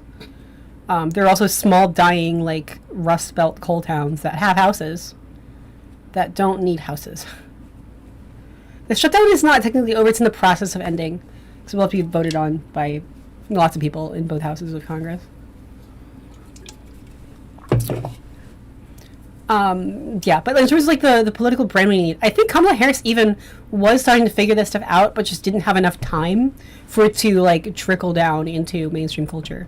Like Mamdani's campaign was actually shockingly similar to Kamala Harris's campaign. In part also to counteract racist biases, has to present overly like kind and smiley and optimistic, which is unfortunate. That has to be the case.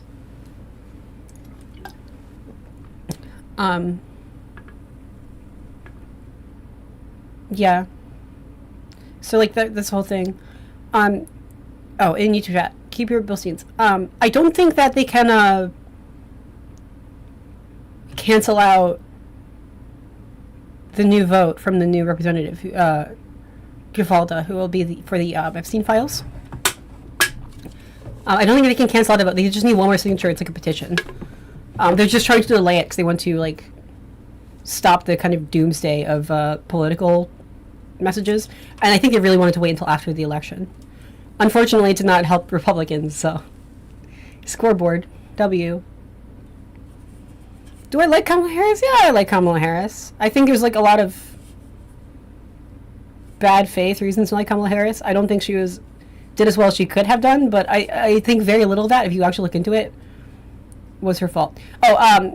Mamdani, Kamala Harris had to appear kind and smiley because there are like studies on this, right? You can like even ask focus groups on this. Implicit biases to judge people of color more harshly than white people. Like white people are more typically seen as like nicer or kinder or more trustworthy, whereas like people will judge people of color as like meaner, untrustworthy. Like there's like a more easier like jump to fear. And like, it's just like, think of it kind of a rounding error. Not among everyone, but just some people. So you can tell the advice like they're giving is like, hey, just be like, try to be like one of the good ones, like be as nice and happy as you can, which is unfortunate that has to come to that. Frankly, I don't think it fits Kamala Harris super well. With Kamala Harris, you can tell, like there are a few ones you could tell. Kamala Harris, I think, is kind of a badass, and they should have just let her go wild. Kamala Harris, you could like see the part of her that was actually like a fierce, scary, effective prosecutor, because in a debate, when she really got into it, she gets more aggressive. And there's been a couple comments where she's like kind of off the record, where she says like motherfucker and stuff. Like she has like kind of a more fierce energy that they're like trying to tell like, no, like all the consultants like, no, just be like smiley and nice and passive, which is why in 2020, a big part of why she bombed so hard and she seemed so fake in 2020, she didn't do very well. There are a lot of reasons behind that, but she was also like super polite and held back and smiling, and it just felt like weak and fake. But when they like let her go wild, she can. And even in 2024, like you got to see her like more kind of relaxed and like more authentically having fun sometimes when she got into it. But there were a lot of like torpedoing influences from Joe Biden's people, from people on the Hill who didn't like her. It's unfair. Like they should have just had an open primary and given her like a fair shot with everyone else. But there was like a simultaneous, it's just going to be her pressures, and then also those same people not fully believing in her, and it was like kind of unwinnable. It was very uncomfortable. She came out very likable in the debate, I will say.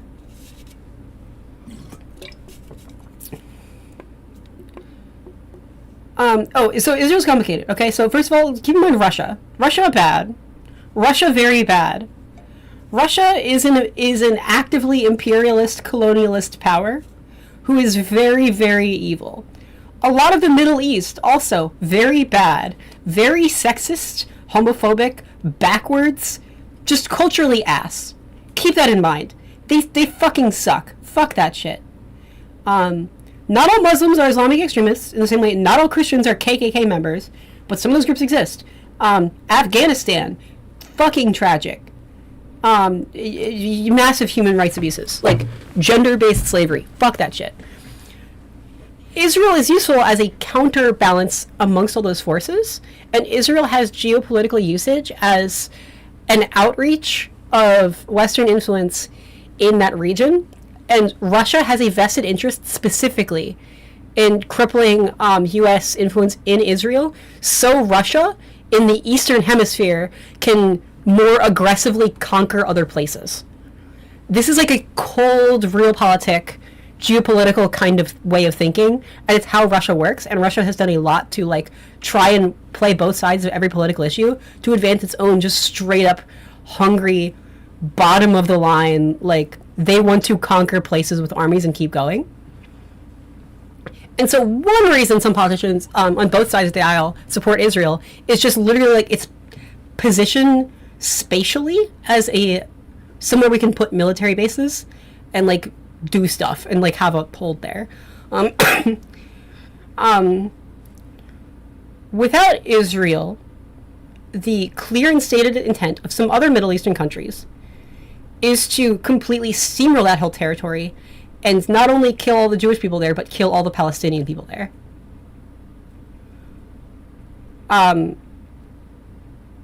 There's a reason, like, you know, like it's fucked up. It's fucked up. Israel, at the same time, realizing that situation and realizing America needs them, is fucked up. Israel is abusing all of that.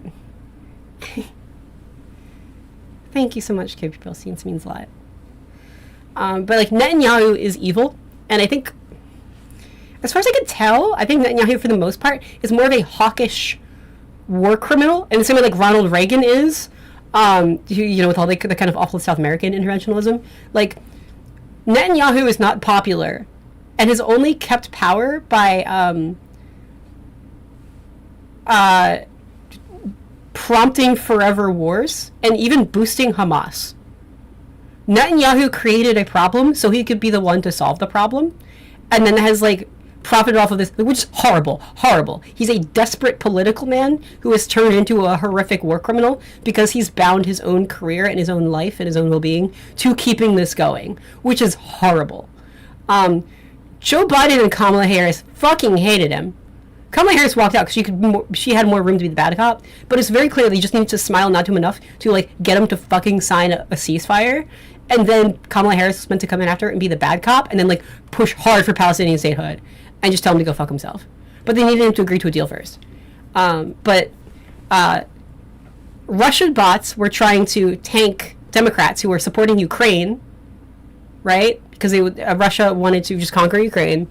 So Russian bots were trying to like hate campaign against the Democrats.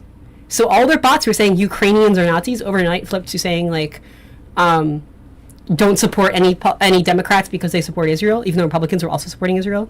But they like were playing that game because they also want to cripple U.S. influence in that region. I don't think the U.S. is necessarily good by any means, but there are also worse. Like, so it's really bad. Like, I mean, I don't know. I feel there's a lot of people online are quick to draw absolutist and like partisan ideological kinds of battles of good versus evil. A lot of this is just like there are some very selfish, cruel, sociopathic men in positions of power who are just trying to advance their own self-interested, sociopathic, like money and power influences. Also, there are like big tech companies who have a vested interest in keeping Gaza, like, in forever wars because they can use it as an R&D, like, testing ground space for, like, new military tech. Like, AI and drones and shit. It's awful. And, like, new missiles. It's awful. So there's just all these, like, vested interests, while, like, meanwhile, Palestinian people are just suffering. Hamas also is another, like, group that is an ideological terroristic organization, exploiting Palestinian civilians as human shields, and, like, exploiting Palestinian, like, religion and culture as, like, you know, their own capital and brand, which is, like, awful. They're all stealing that. Like, it's bad. It's really bad. And Palestinian people are suffering. It's also fucked up that, like, through history, like, Jewish people have been so hated and hunted such that, like, there was a perceived need to create somewhere like Israel in the first place. That's fucked up. It should be addressed. And the same way, historically, there have been, like, back to Africa movements among, like, African Americans. And I guess that's the right to do so, but it's just fucked up that, like, I refuse to concede that America should just be so racist that should be considered, like, the reasonable answer what needs to happen. I think it's a higher order priority to, like, make sure that America is not racist and people of color are welcome here. And the same way, like, I don't think we should just concede anti-Semitism and then allow for, like, Israel to just have a bunch of horrible weapons and, like, try to kill everyone else in a space and just let that be the solution. I don't think that's a solution to anything. Is it the U.S.'s responsibility or interest to have military presence across the world? I mean, I guess no, but I mean, as far as existence goes, like, the U.S. is invested in having power and surviving. And a good way to do that is to build positive reputation and credit. U.S. aid was super important, which was, like, non-military, like, we're going to give aid and resources to everybody else who needs it. Like, we want to be humanitarian saviors in lots of areas. And what that does is it creates soft power and gratitude that helps us in trade deals. That I think is, like, important, right? And it's like that stops countries from being radicalized against your country and then hating you and declaring war on you. It's, like, cheaper to just give communities some food up front and then they like you and will trade with you, rather than, like, let them grow to hate you and then declare war against you. And you need to not only pay for a new war, but you also need to, like, put lives of your own country on the line. Like, it's just, the soft power is a whole thing. Diplomacy is very, very complicated. Also, I just value human rights principally. Like, I think that's important. I think, like, respect is important. I think it's good for people to flourish and not suffer. And if we can stop suffering, I think that's good. If we can enforce peace, I think that's good. There's a reason we have organizations like the UN, like NATO, but also the US on its own has so many resources, like, we can kind of do that. And if you just give up on having any kind of sense of, like, democratic accountability, then everything just falls into, like, ANCAP, libertarian, like, Mad Max power, like, whoever has the most power wins and gets to do whatever they want. And we're, like, if there is going to be a power, I like to have a monopoly on power in the hands of people who think everything should just be democratically accountable. And if the U.S. has to do that, the U.S. has to do that. Not to say the U.S. is good, but there are worse options. We have to be realistic of what's the most feasible, least bad option. I mean, it can be better. Like, the cool thing is, if the U.S. like is influencing other places militaristically, and the U.S. sucks, we don't have a king. We can put good people in charge of that, which is cool. Not every country has that option. There are parts of this country run by warlords. Or parts of the parts of the world. Maybe parts of the country. I don't know. Do you want to, like, talk in, like, 2000s, like, protesting the Bush era terms? We can call every Republican a warlord. But soft power is a great return on investment, and we just gave all that up, which also hurts our trade, by the way. Not only does it stop wars, which are more expensive, soft power gets you favorable trade deals as well. And I like having money and things. I want my country to have money and things, so I can get things for cheap. Maybe that's a hot take these days. I don't know. With all these tariffs, it certainly seems to be. But I don't think it has to be. I'm so tired of money. I think everyone's tired of money. I wish there wasn't money. But also there's something called the tragedy of the commons. My girlfriend, has a degree in public policy. Where, like, if you just are like, hey, we have a bunch of lemonade. Everyone can take as much lemonade as you want. Some people, it's just like a brain broken thing. There are some people who will just exploit something endlessly if there's not like capped supply and demand like rules for that. So like the concept of value of you can't just have as much as you want, unfortunately, is necessary because some people are just assholes. So that's something we need to like figure out, and it seems difficult.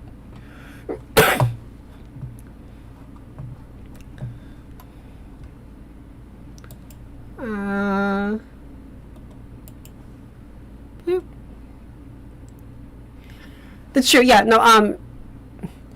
Like the problem, I will say the one problem, it was just like cutting all support diplomatically and financially to Israel does mean that that whole territory will be decimated, and then every Jewish person and every Palestinian person will die, and then Russia will invade and kill all of them too. That is the problem to avoid. That's why there needs to be something. But any aid needs to be like limited, and like we can't just give people bombs for everything, for fun, for whatever purposes. They made like specific self-defense, highly conditioned, and like with the threat of it will just get cut. Like, and you'll just lose everything if it's not used strictly for those purposes. It needs to be highly, highly conditioned. And that's, like, what Kamala Harris was moving towards, and there just wasn't enough time. And it was just a rerun of the Iran hostage crisis. And it's, like, fucked up. Like, it's fucked up, because it means Netanyahu is holding, like, Jewish people and Palestinian people hostage. And then making a weird batshit nationalist shit, like, argument. It's just not good. Like, fuck that guy. Shouldn't their nukes protect them? Nah, I mean, I don't know if it's enough. I don't know. Yeah, they have, like, the Iron Dome. Like, they're meant to have, like, a system of, like, missile support. But it's just, like, I don't think there's, like, one cure-all system. It's complicated. And it's really fucked up how, like, so those government support that, because I mean, first of all, everyone's complaining about AIPAC. AIPAC is not, first of all, bombing in popularity. It's already becoming, I think, a bad idea politically for a lot of people, especially in progressive areas, to take AIPAC support. I've seen several progressives now, because I see them on my feed and I follow them and retweet them and try to amplify them. People are campaigning on, I don't take PAC money, I don't take AIPAC money, specifically, which is great. Like that, so there's harm to that. As like a, like I think it's good. We're starting to see that tip anyway. That's already starting to change. There are some people in power now who don't take that money. Ro Khanna has openly spoken out and said, like, who's in Congress, we should not define our party on that. So that will become a thing. I think the Democrats as a party are flipping it. I mean, the people in government are taking money from lots of places and things. There's like a weird Christian PAC who's even bigger than AIPAC, who also supports Israel. They're like an evangelical one, because there's like a weird kind of alliance there, specifically because evangelical Christians need Israel to exist and then not exist for the sake of triggering their own like revelation fantasy, which is creepy as fuck. So I am starting to question a little bit when people just like hate on AIPAC specifically. It's like in a vacuum. There are problems with lobbying as a whole. There are problems with Israel as a whole. It kind of just feels like an anti-Semitic targeting oversimplification. But yeah, the fuck AIPAC. We need campaign finance reform. There are some candidates running. Jordan Wood is running in Maine in a primary. And he was the vice president of an organization specifically trying to overturn Citizens United, which would get a lot of big money out of politics.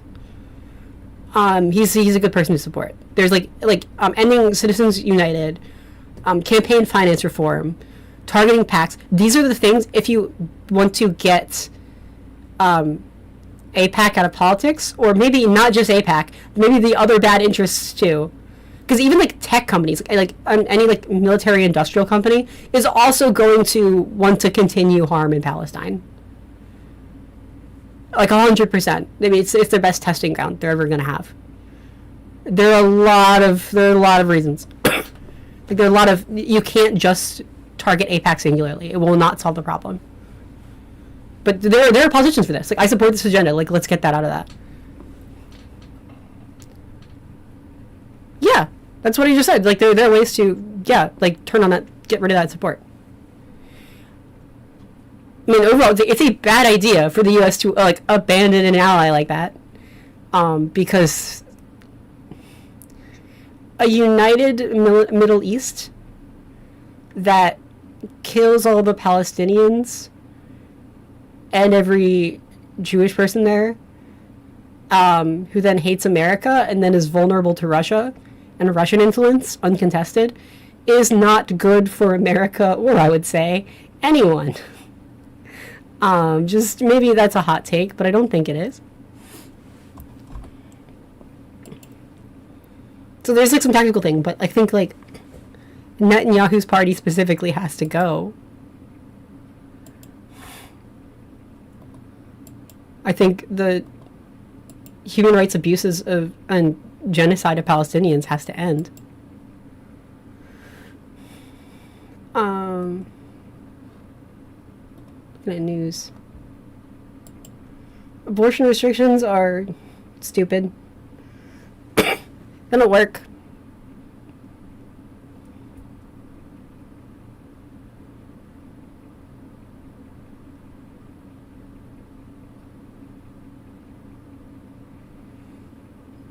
Abortion restrictions kill people. I hope you all know that.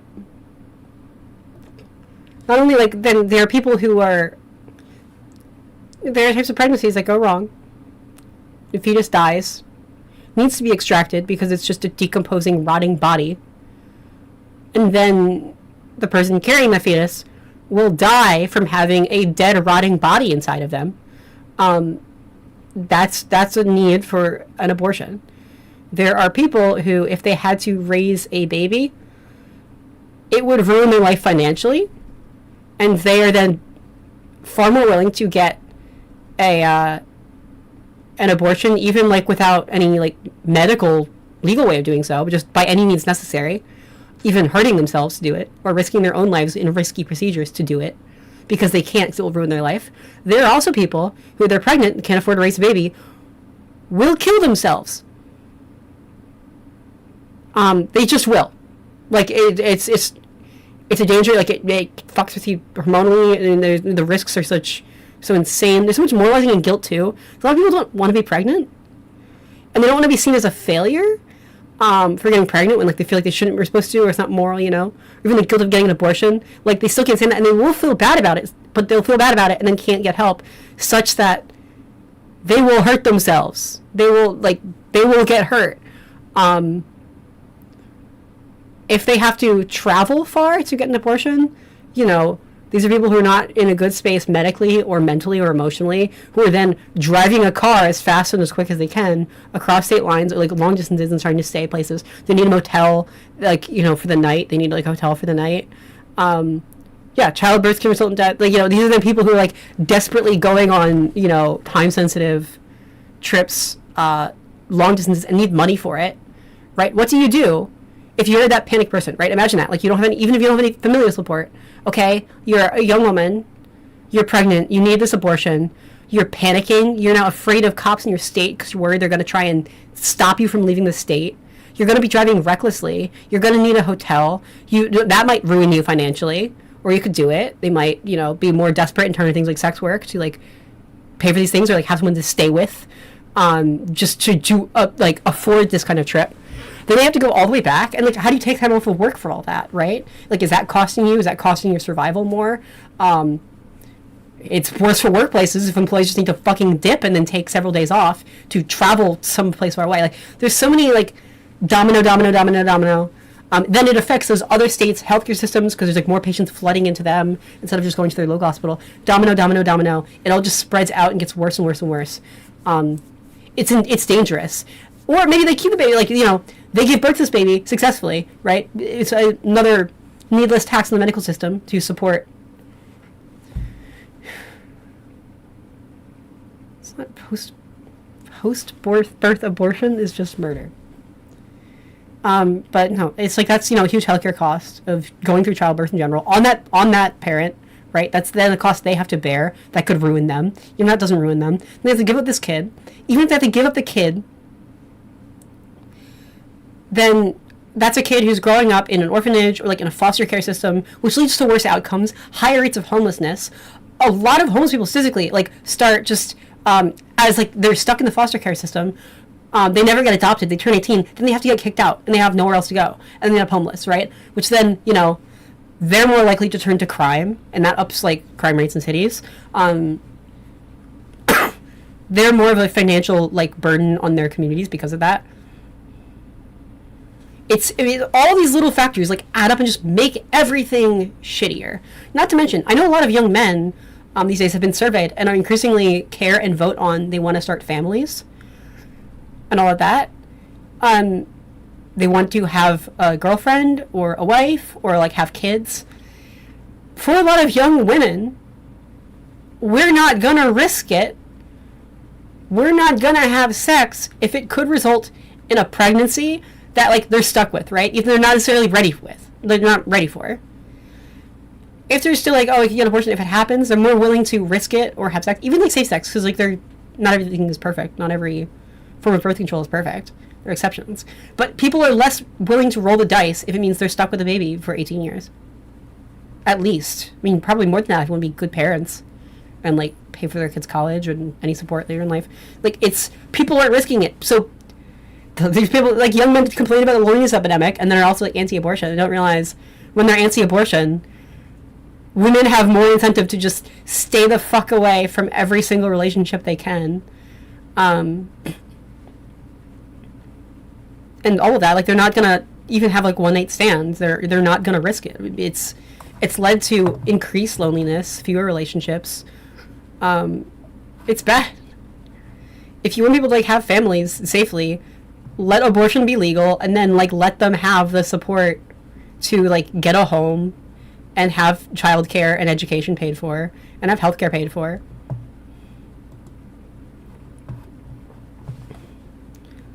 Yeah. There's like life-threatening pregnancies all the time.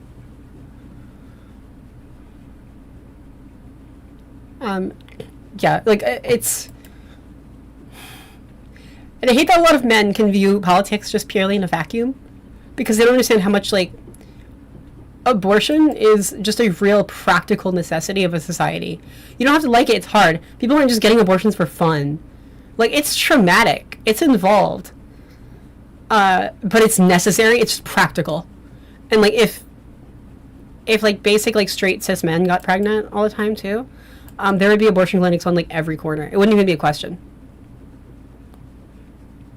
In the same way, like Viagra is just seen as like a common thing enough people want that you could just get it anywhere.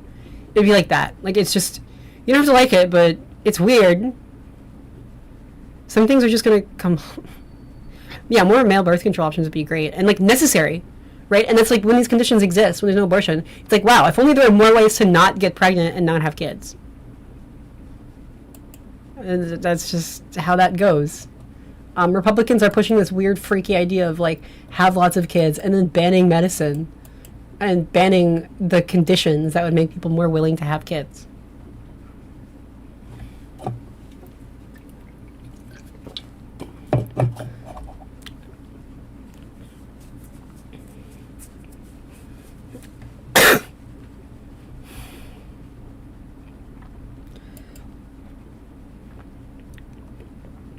Chief, you really don't know what you're talking about. So yeah, no way are abortion restrictions sensible as well. Oh no, I didn't know the US stock market is actually lagging behind. Here are the news sources. What's interesting right now? I want to do one of my favorite games. I want to see what conservatives are talking about. Let's see what conservatives are talking about.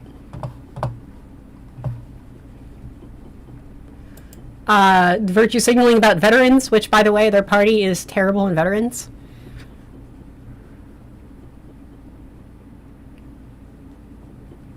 Like, terrible on veterans.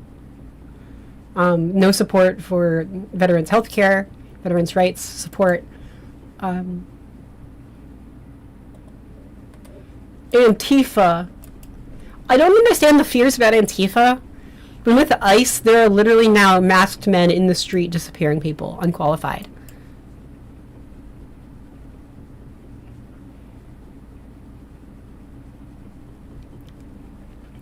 No one really knows who's running Democratic Party. Senator John Fetterman. Thanks, John Fetterman, you piece of shit. Maybe because you keep abandoning them.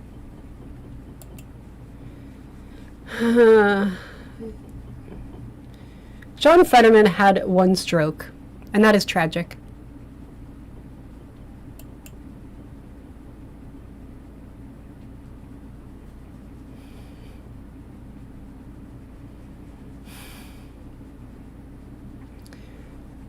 Okay, interesting. We're seeing all of these vague... you can figure out why that's tragic yourself. He had one stroke. And that is tragic. Yeah, the conservative subreddit does a phenomenal job at, like, gatekeeping its own community to be a psychotic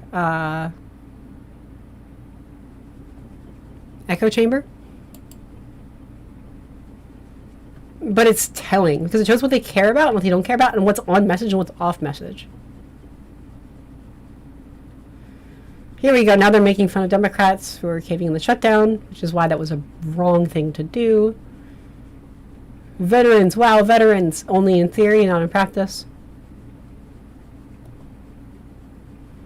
I did see yesterday they're actually glad there was no touching same-sex marriage, because that seems like clear government overreach into people's personal lives.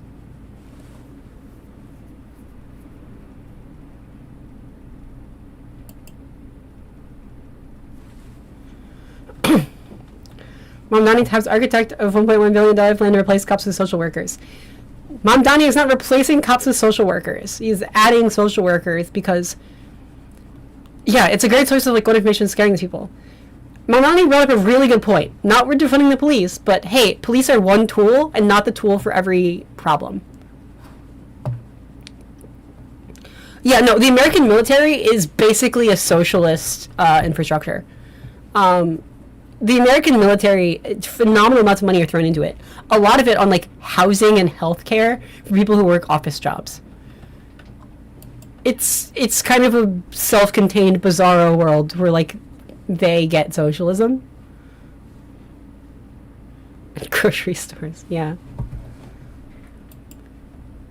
Stay away from New York City. And this is weird too. None of these people live in New York, which is telling as well. It's all theoretical criticism. Which is important. Like, these people fearmonger about situations they aren't actually in and don't actually know about. It is curious to see, though, to what extent are they upset at the supposed socialist fear-mongering, and at what point are they upset at the supposed Islamic extremist fear-mongering? Like, this is a good point where you can start to kind of separate, maybe start to pull... I might start counting and tracking data on, like, upvotes and stuff. What extent are they going economic? What extent are they going culture war?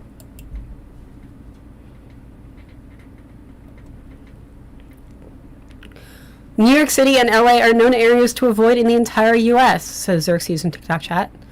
Well, that would be a very big news to the massive populations of New York City and LA.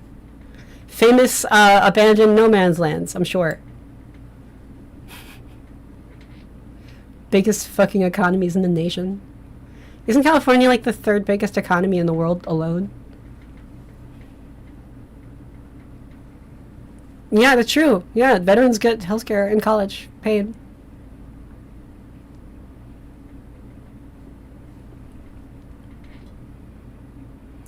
But they don't understand, because, like, if they're in New York, they'd know. If you're in any city, you'd know.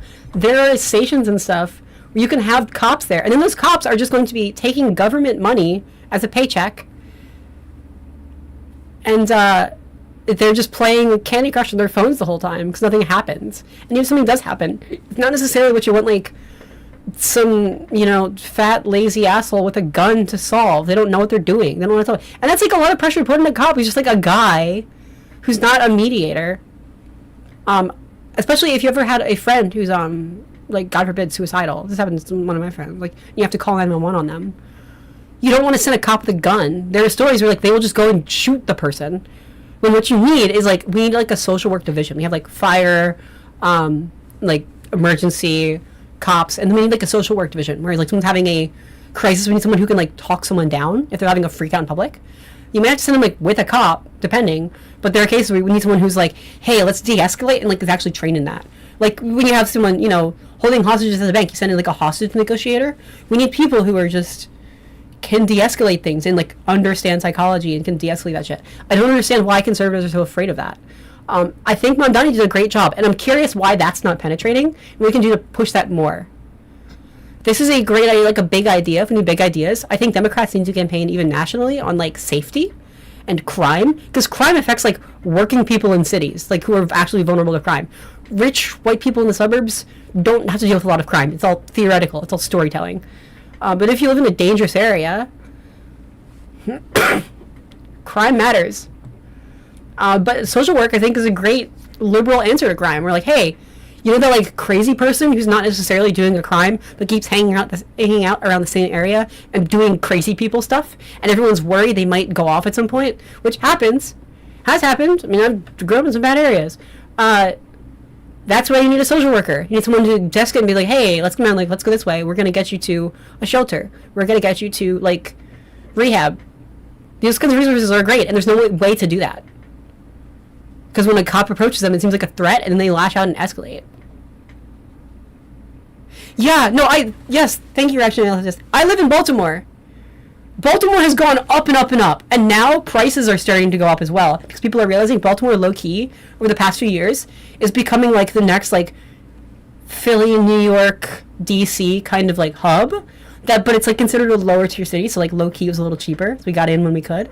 And it's getting, like, people are saying, oh, it's turning around fast. What Baltimore did was this huge, like, scientific driven who's actually committing crime, and it was mostly they found young men and like teens who were like in the same circles, like social circles of like gangs and stuff, and they were fucking bored, and they get into middle school and high school, they don't have a great home life, they're bored, they hang out with bad older influences who then like say, hey, let's go do crime, and they say okay, and they go do crime. And it was the same people who keep doing it over and over again, and they would like pull the same pools. So what they started doing is they went into these different like areas, and they started tracking these people and getting social workers and like adults to go and connect specifically with these like troubled teens and young men. And the worst apples, right to jail, like right to jail, right to juvie, right to jail, punishment. Everyone else, they tried offering them like, hey, let's get you connected with mentors, like an adult, if that's like in a church, if that's in a school, if there's just like any other programs or like a community center type thing we can do, we're going to get you there and make sure you have like healthier, better options for social connections. And a lot of them took them. That was the carrot. There was also a stick, and this is why this was fair and brilliant. It said, hey, we know who you are now, we have your number, we're going to keep a close eye on you, we're going to check in with you, you can follow these like better influences and do good stuff, but now that we know who you are and we've given you a chance, now if you do a crime, we don't have to do this typical waffling, oh, they're a kid, I don't know, let's let them off easy, let's do it again. Then it's like, there's no excuse. Like, you've been given a warning, they can go on them directly and hard. And because they know who the person is already, that police investigation is way quicker, because they know who it is. They know who to go to. And it reduces that cluelessness. It reduces that, like, response time a ton, which lets cops... The legal system in Baltimore is way overwhelmed. My partner's a lawyer who... prosecuted like criminal stuff, like, you know, DUIs and stuff, and like reckless drivers. Like, there's too many cases backed up from COVID, and it's a pain in the butt. There's too much bad stuff going on, and they need to catch up on all that. So when you have the systems like social workers and stuff and like positive stuff, hey, let's get people to just stop doing some crimes in the first place. It reduces all that caseload, and that lets hey, thank you for the heart. Every not only cop but like lawyers and stuff, like all the back-end bureaucracy can focus way more on like what is actually a scary, dangerous, violent problem. And it's so much more efficient. And so it's like, this is a way that's like reforming policing in a way that's better to cops because they have less work to do. So it's like, it's kind of pro-police, but it's anti, like, police tend to do brutality, awful shit when they're getting involved in situations with someone who's not violent, and then the cop just reaches for a gun and escalates anyway. Let the weird cops who just want to be the badass Punisher and like run in and fight and think they're in a cop action movie, like, just deal with those kinds of actually violent, scary, irredeemable crimes. For normal shit where people just need help, stop sending in the guy with the gun who wants to shoot people. Police only protect property, not people. A lot of time, yeah. But also, like, damages are just part of like our whole legal code. Like, it's hard to it's weird. There's all these kind of weird conflicting interests. But yeah, no, like, if we can reduce the scope of cops' like job duties to you just protect people from violent crime, then they can do that better. Like, and you can reform those duties and then force them to care about the important stuff, right? Versus more stuff like, you know, there's a dispute and someone stole stuff from someone else and they're arguing back and forth about it outside loudly in the neighborhood, making a scene. Don't send in a guy with a gun. Send in, like, you know, one cop without a gun who's ready to arrest someone and take them out of the scene, and like some kind of mediator, social worker type person to de-escalate and make them shut up. I live in Baltimore. There's a lot of crazy bad people and a lot of crime. What I want is not cops with guns who makes everyone freak out. This makes me feel like on a road, if there's like a police car stop there, like a speed trap, they just make every driver freak out around them and drive a little different and slow down, and that causes more problems than it solves. Like, what we need are people who could just help with like the same few people who are just not well and keep coming back and causing problems. They just need like a place to go and better resources. They don't need to be threatened. That's just an excuse. Yeah, exactly. The less exposure cops have to the public, the better. Yeah, exactly. They shouldn't be chasing kids in the park. Except there was a whole news story. There's a cop who's just got in his cop car and sort of trying to run over a guy. Like, they're primed for like action movies, and part of that is mental health resources too. If you want to talk about like where we should fund cops, they need mental health resources bad. These are people who like see so much violent shit, they start to build like racist biases and hair trigger reactions. And a lot of police brutality is like, this is someone who's like, you know, real men don't go to therapy, and then they're like freaking the fuck out and they're brain rotted, and then they just react as soon as they get scared and like they shoot people. Like, those cops need mental health resources as well. They are the victims of that, need to be the subjects of that, not just, you know, alternative solution. And like, that's, we can't just expect them to do everything and just like also de-escalate social situations. In the same way, we can't expect teachers to just also have a gun in case of a school shooter and then be like security. That's like, just, teachers are just going to freak out too and melt down under those conditions. And I don't want school teachers dealing with these fucking post-COVID kids to also have a gun. I know what teachers are going to do with that. You know, it's not going to go well.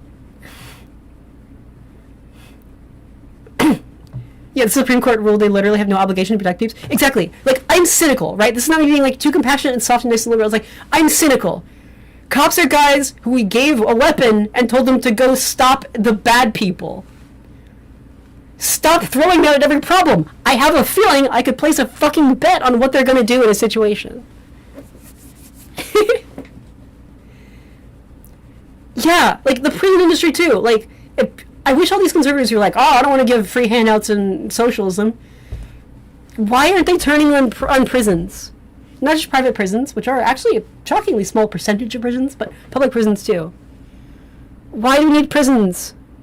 I mean, we need them for the people who need to be kept away. But a lot of time it's like, oh, it's just this weird like moralistic punishment, where then it's like, that'll show you, we're gonna pay for all of your meals and health. Like, I would rather people just be productive workers. Can we channel like the conservative like pro hard work kind of angle into that instead?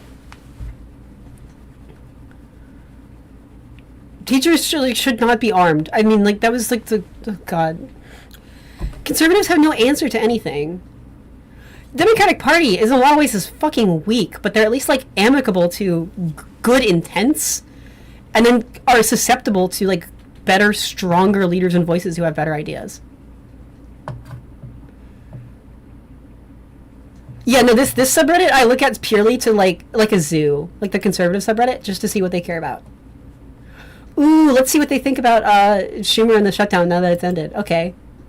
Pointless government shutdown is over, but Schumer and dumb psychodrama is only just getting started. Oh gosh.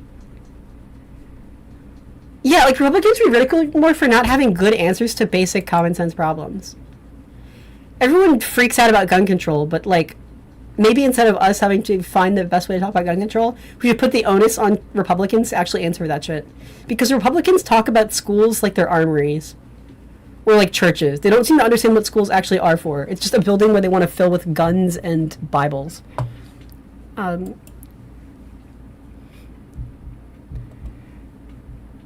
Oh gosh, let's see what conservatives think about the shutdown. I do not agree with any of this. Let me move this over a little bit. This is on the shutdown here. If anything, this shutdown just solidified how far Dems will go just to get what they want, even if it means harming millions of people in the process. buddy, Trump was stopping SNAP payments even when court ordered. Jesus. I'm so glad that most people do not blame Democrats for that, that may change in the polling after the shit they just pulled. We need to be clear what leftism is, and that it's a clear and present danger to this country. They are domestic terrorists. What leftism, buddy? What leftism?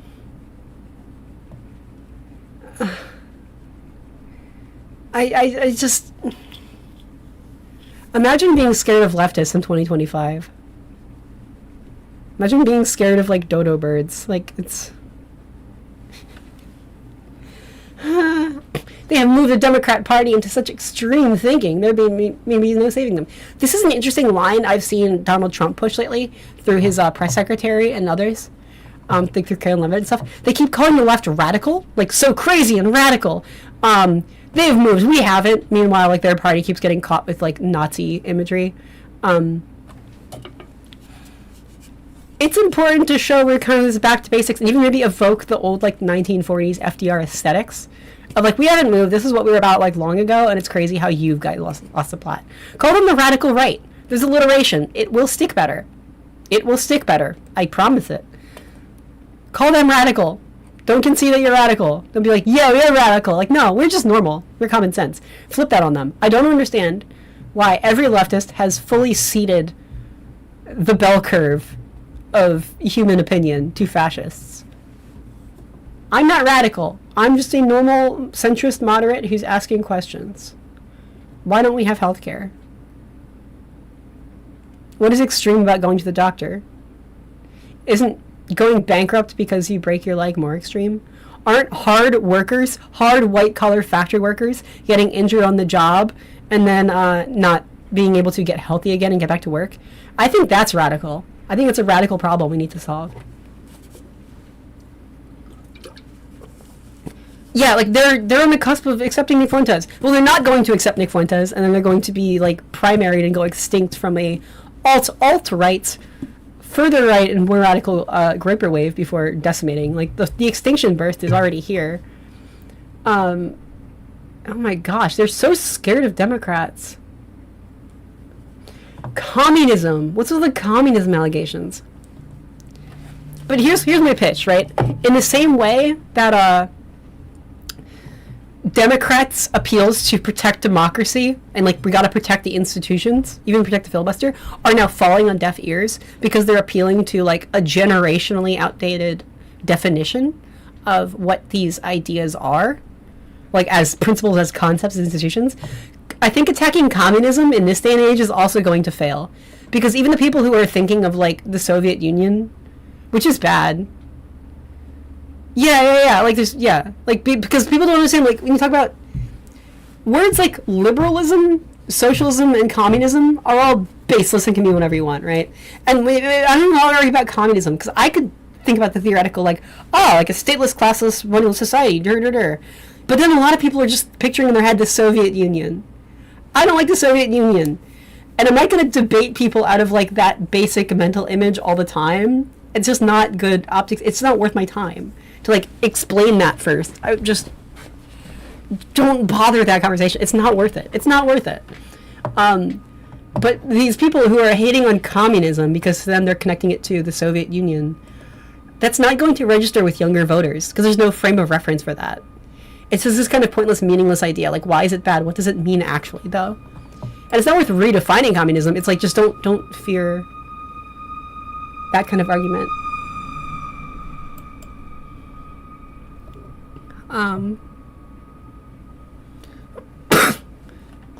Yeah, they don't understand the difference between liberals and leftists. No one understands the difference between liberals and leftists. Liberal is kind of just political speak for someone I don't like. Liberal is the omni word. It's used by every faction against every other faction. Yeah, but they like Russia. They hate communism, but they love Russia for some reason. Yeah. I agree. Communist is, yep. Hiding the authoritarianism behind the humanism. True. Yeah, no, that's why we're in kind of what now was an attempted new Red Scare and new McCarthyism, like which would be like Fred Scare 3. I think it didn't really work, though, which is cool. Luckily. We've seen some people like Sydney Sweeney and shit, but they tried to like cancel shows and that like backfired. So that's good. I'm glad about that. But it is kind of pathetic.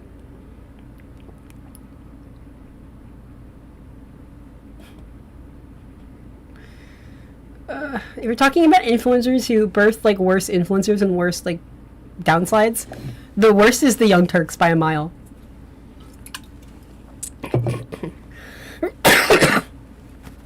The Young Turks, despite supposedly being on the left, have birthed in order Jimmy Dore, Dave Rubin, who's like the, Jimmy Dore, like, don't vote for Democrats. Dave Rubin, hey, fellow gays, let's be Republicans. Hassan Piker, hey, fellow socialists, let's indulge in hyper-consumerism and then denounce any Democrats who are running and do like a hate campaign for free. And also has inadvertently, irresponsibly stoked what is becoming genuine anti-Semitism, like a bipartisan genuine anti-Semitism. We're starting to see the mask slip a little bit, and that's scary, and I'm terrified of where that's going to go in like 2-3 years.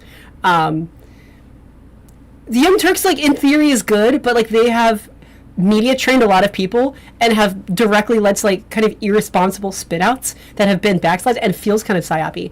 So then after Hassan Piker, we got the smarter one, which is like Anna Kasparian, who's doing a more subtle, hey, fellow women, let's become transphobic thing.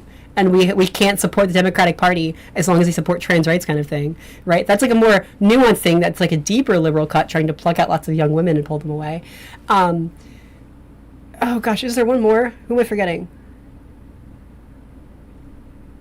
Oh yeah, Cenk Uygur, who will always criticize Democrats and suspiciously won't criticize Donald Trump. All of these people have media training. They know what they're doing. They know the words they're saying and how to say certain things and what consequences that will get them. And it's a little sus, don't you think? I think we don't talk in a vacuum, you know, and I think they should kind of be responsible for that. Because News on its own, I think, is pretty innocuous. Yeah, it's kind of like, okay, like left-leaning news coverage. But I mean, look a little closer. It's like, if you were a psyop, how would that look? What would you do? I don't know whether it's intentional or like just irresponsible, but like the consequence, the material consequence they've had, speaks for itself.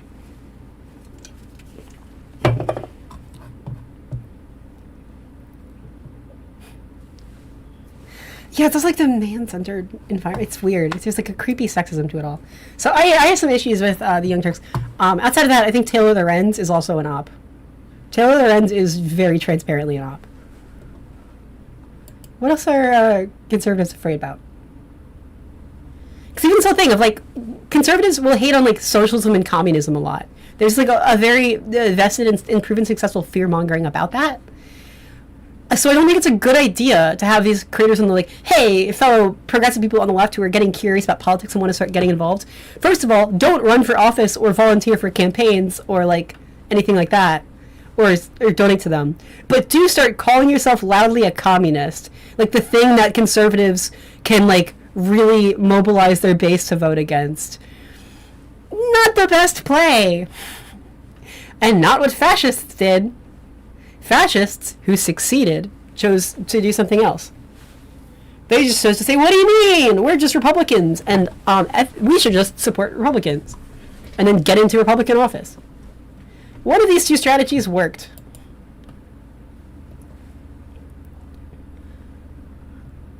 Ooh, Hakeem Jeffries urges Dems to vote no. Let's see. The New York Post. Jeez. New York Post is honestly the upper echelon of like news sources that this community pulls from. It's pretty bad. No one believes in Hakeem Jeffries. This is also a bad sign. Like our leadership is not good. Figuring out why the 8 flipped. I've seen the defense of the shutdown. So a lot of these 8, and more than just the 8, but these were the 8 who could like survive it the best because they're not up for re-election right away.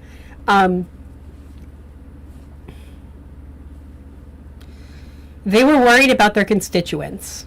supposedly.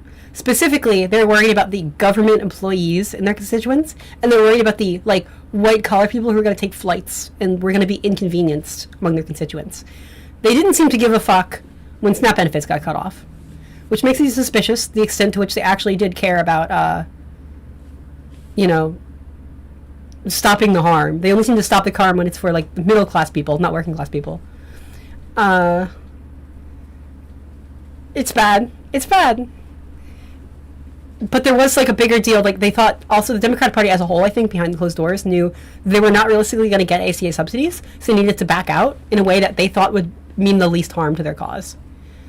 They misplayed that, though. They didn't realize it's not, even if they weren't going to get ACA subsidies, the point was to, like, end with the best, like, optical, like, social, political capital wins in the eyes of their base and the country as a whole.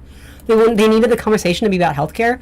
What they've done with this exit strategy has bungled it so hard that now everyone is fully blaming and hating in a bipartisan way. They're hating Chuck Schumer and the Democrats, who now, it looks like on paper, frankly, did consent to these consequences and this, like, reward for the harm they caused, which is bad. It didn't work. Hi, Stephen. I'm okay. I'm distracting myself. So, yeah, it was a messy, stupid exit strategy. They need to hire, like, a marketing firm. Like, they need to hire, like, PR people. Because I don't know what the fuck they were doing. It also looks like it's not unified as a front. Like, this looks like it's messy. It looks scattered. It looks disorganized. Like, this is not the image of fighters and leaders. Temper tantrum. That's what it looks like. It looks immature. It looks, like, disorderly.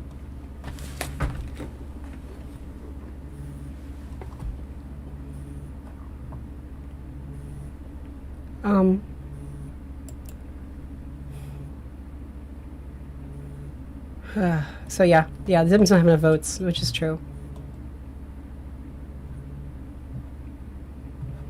Fetterman on shutdown. This was a failure. Oh God, Fetterman. I voted for Fetterman. He was the best choice at the time, but now there's no way Fetterman is going to get reelected, frankly. Fetterman. What a sad man.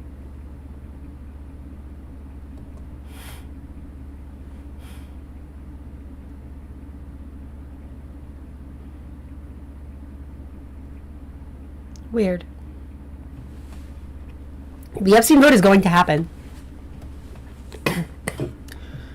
One bit of problem now is that the Epstein vote and the healthcare vote are both going to compete for attention and split the narrative. Even though both are good angles for Democratic, like, optics and messaging, I cannot look at poll on stream. There's going to be something awful in there that's going to just get me bad. But, and also poll is a different group. That's a different group.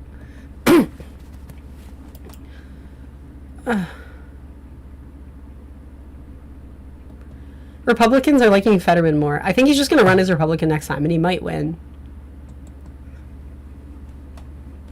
I voted for Fetterman at the time. He was the best choice, but, I mean, clearly not. He had a stroke, he had brain damage, and you know how that goes.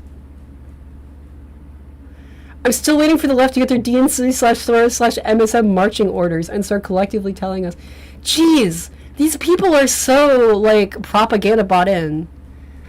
Like, when have Democrats ever been on the same page? Everything is projection. Everything is projection. There's no marching orders. If you look at, like, Republicans, even, like, on the news and in office, they always coordinate on the messaging fully. Fully. That is never true with this. I mean, clearly. Christ, Democrats are all over the map on this one.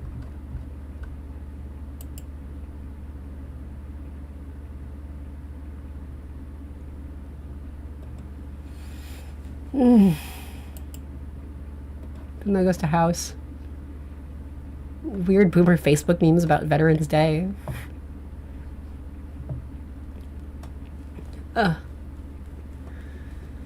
Whatever. Democrats won some elections and we can use that. Yeah, it's Darvo. It's absolutely Darvo. And yeah, Fetterman was better than Dr. Oz. I will hold you to that. But anyone is better than Fetterman. They keep calling Democrats insane. Like, they don't even understand. And there is some positive value, I think, in the way that they don't seem to understand or agree on any message. Like, they don't understand what the Democrats are. They don't understand where they're at, which is good. It means they're out of touch, and that's something that can be beaten and exploited. I think, frankly, like, this is a party on the verge of extinction, having a last hurrah. And once we get out, I think there is room for, like, huge, diverse political debate between, like, different moderates and progressives and stuff. There are pros and cons there. But what was effectively the entire Republican coalition has been replaced by sycophantic cultists, and now the rest of them are all Democrats. Oh, my partner got home. It is 6. So I think I'm going to end stream now. So,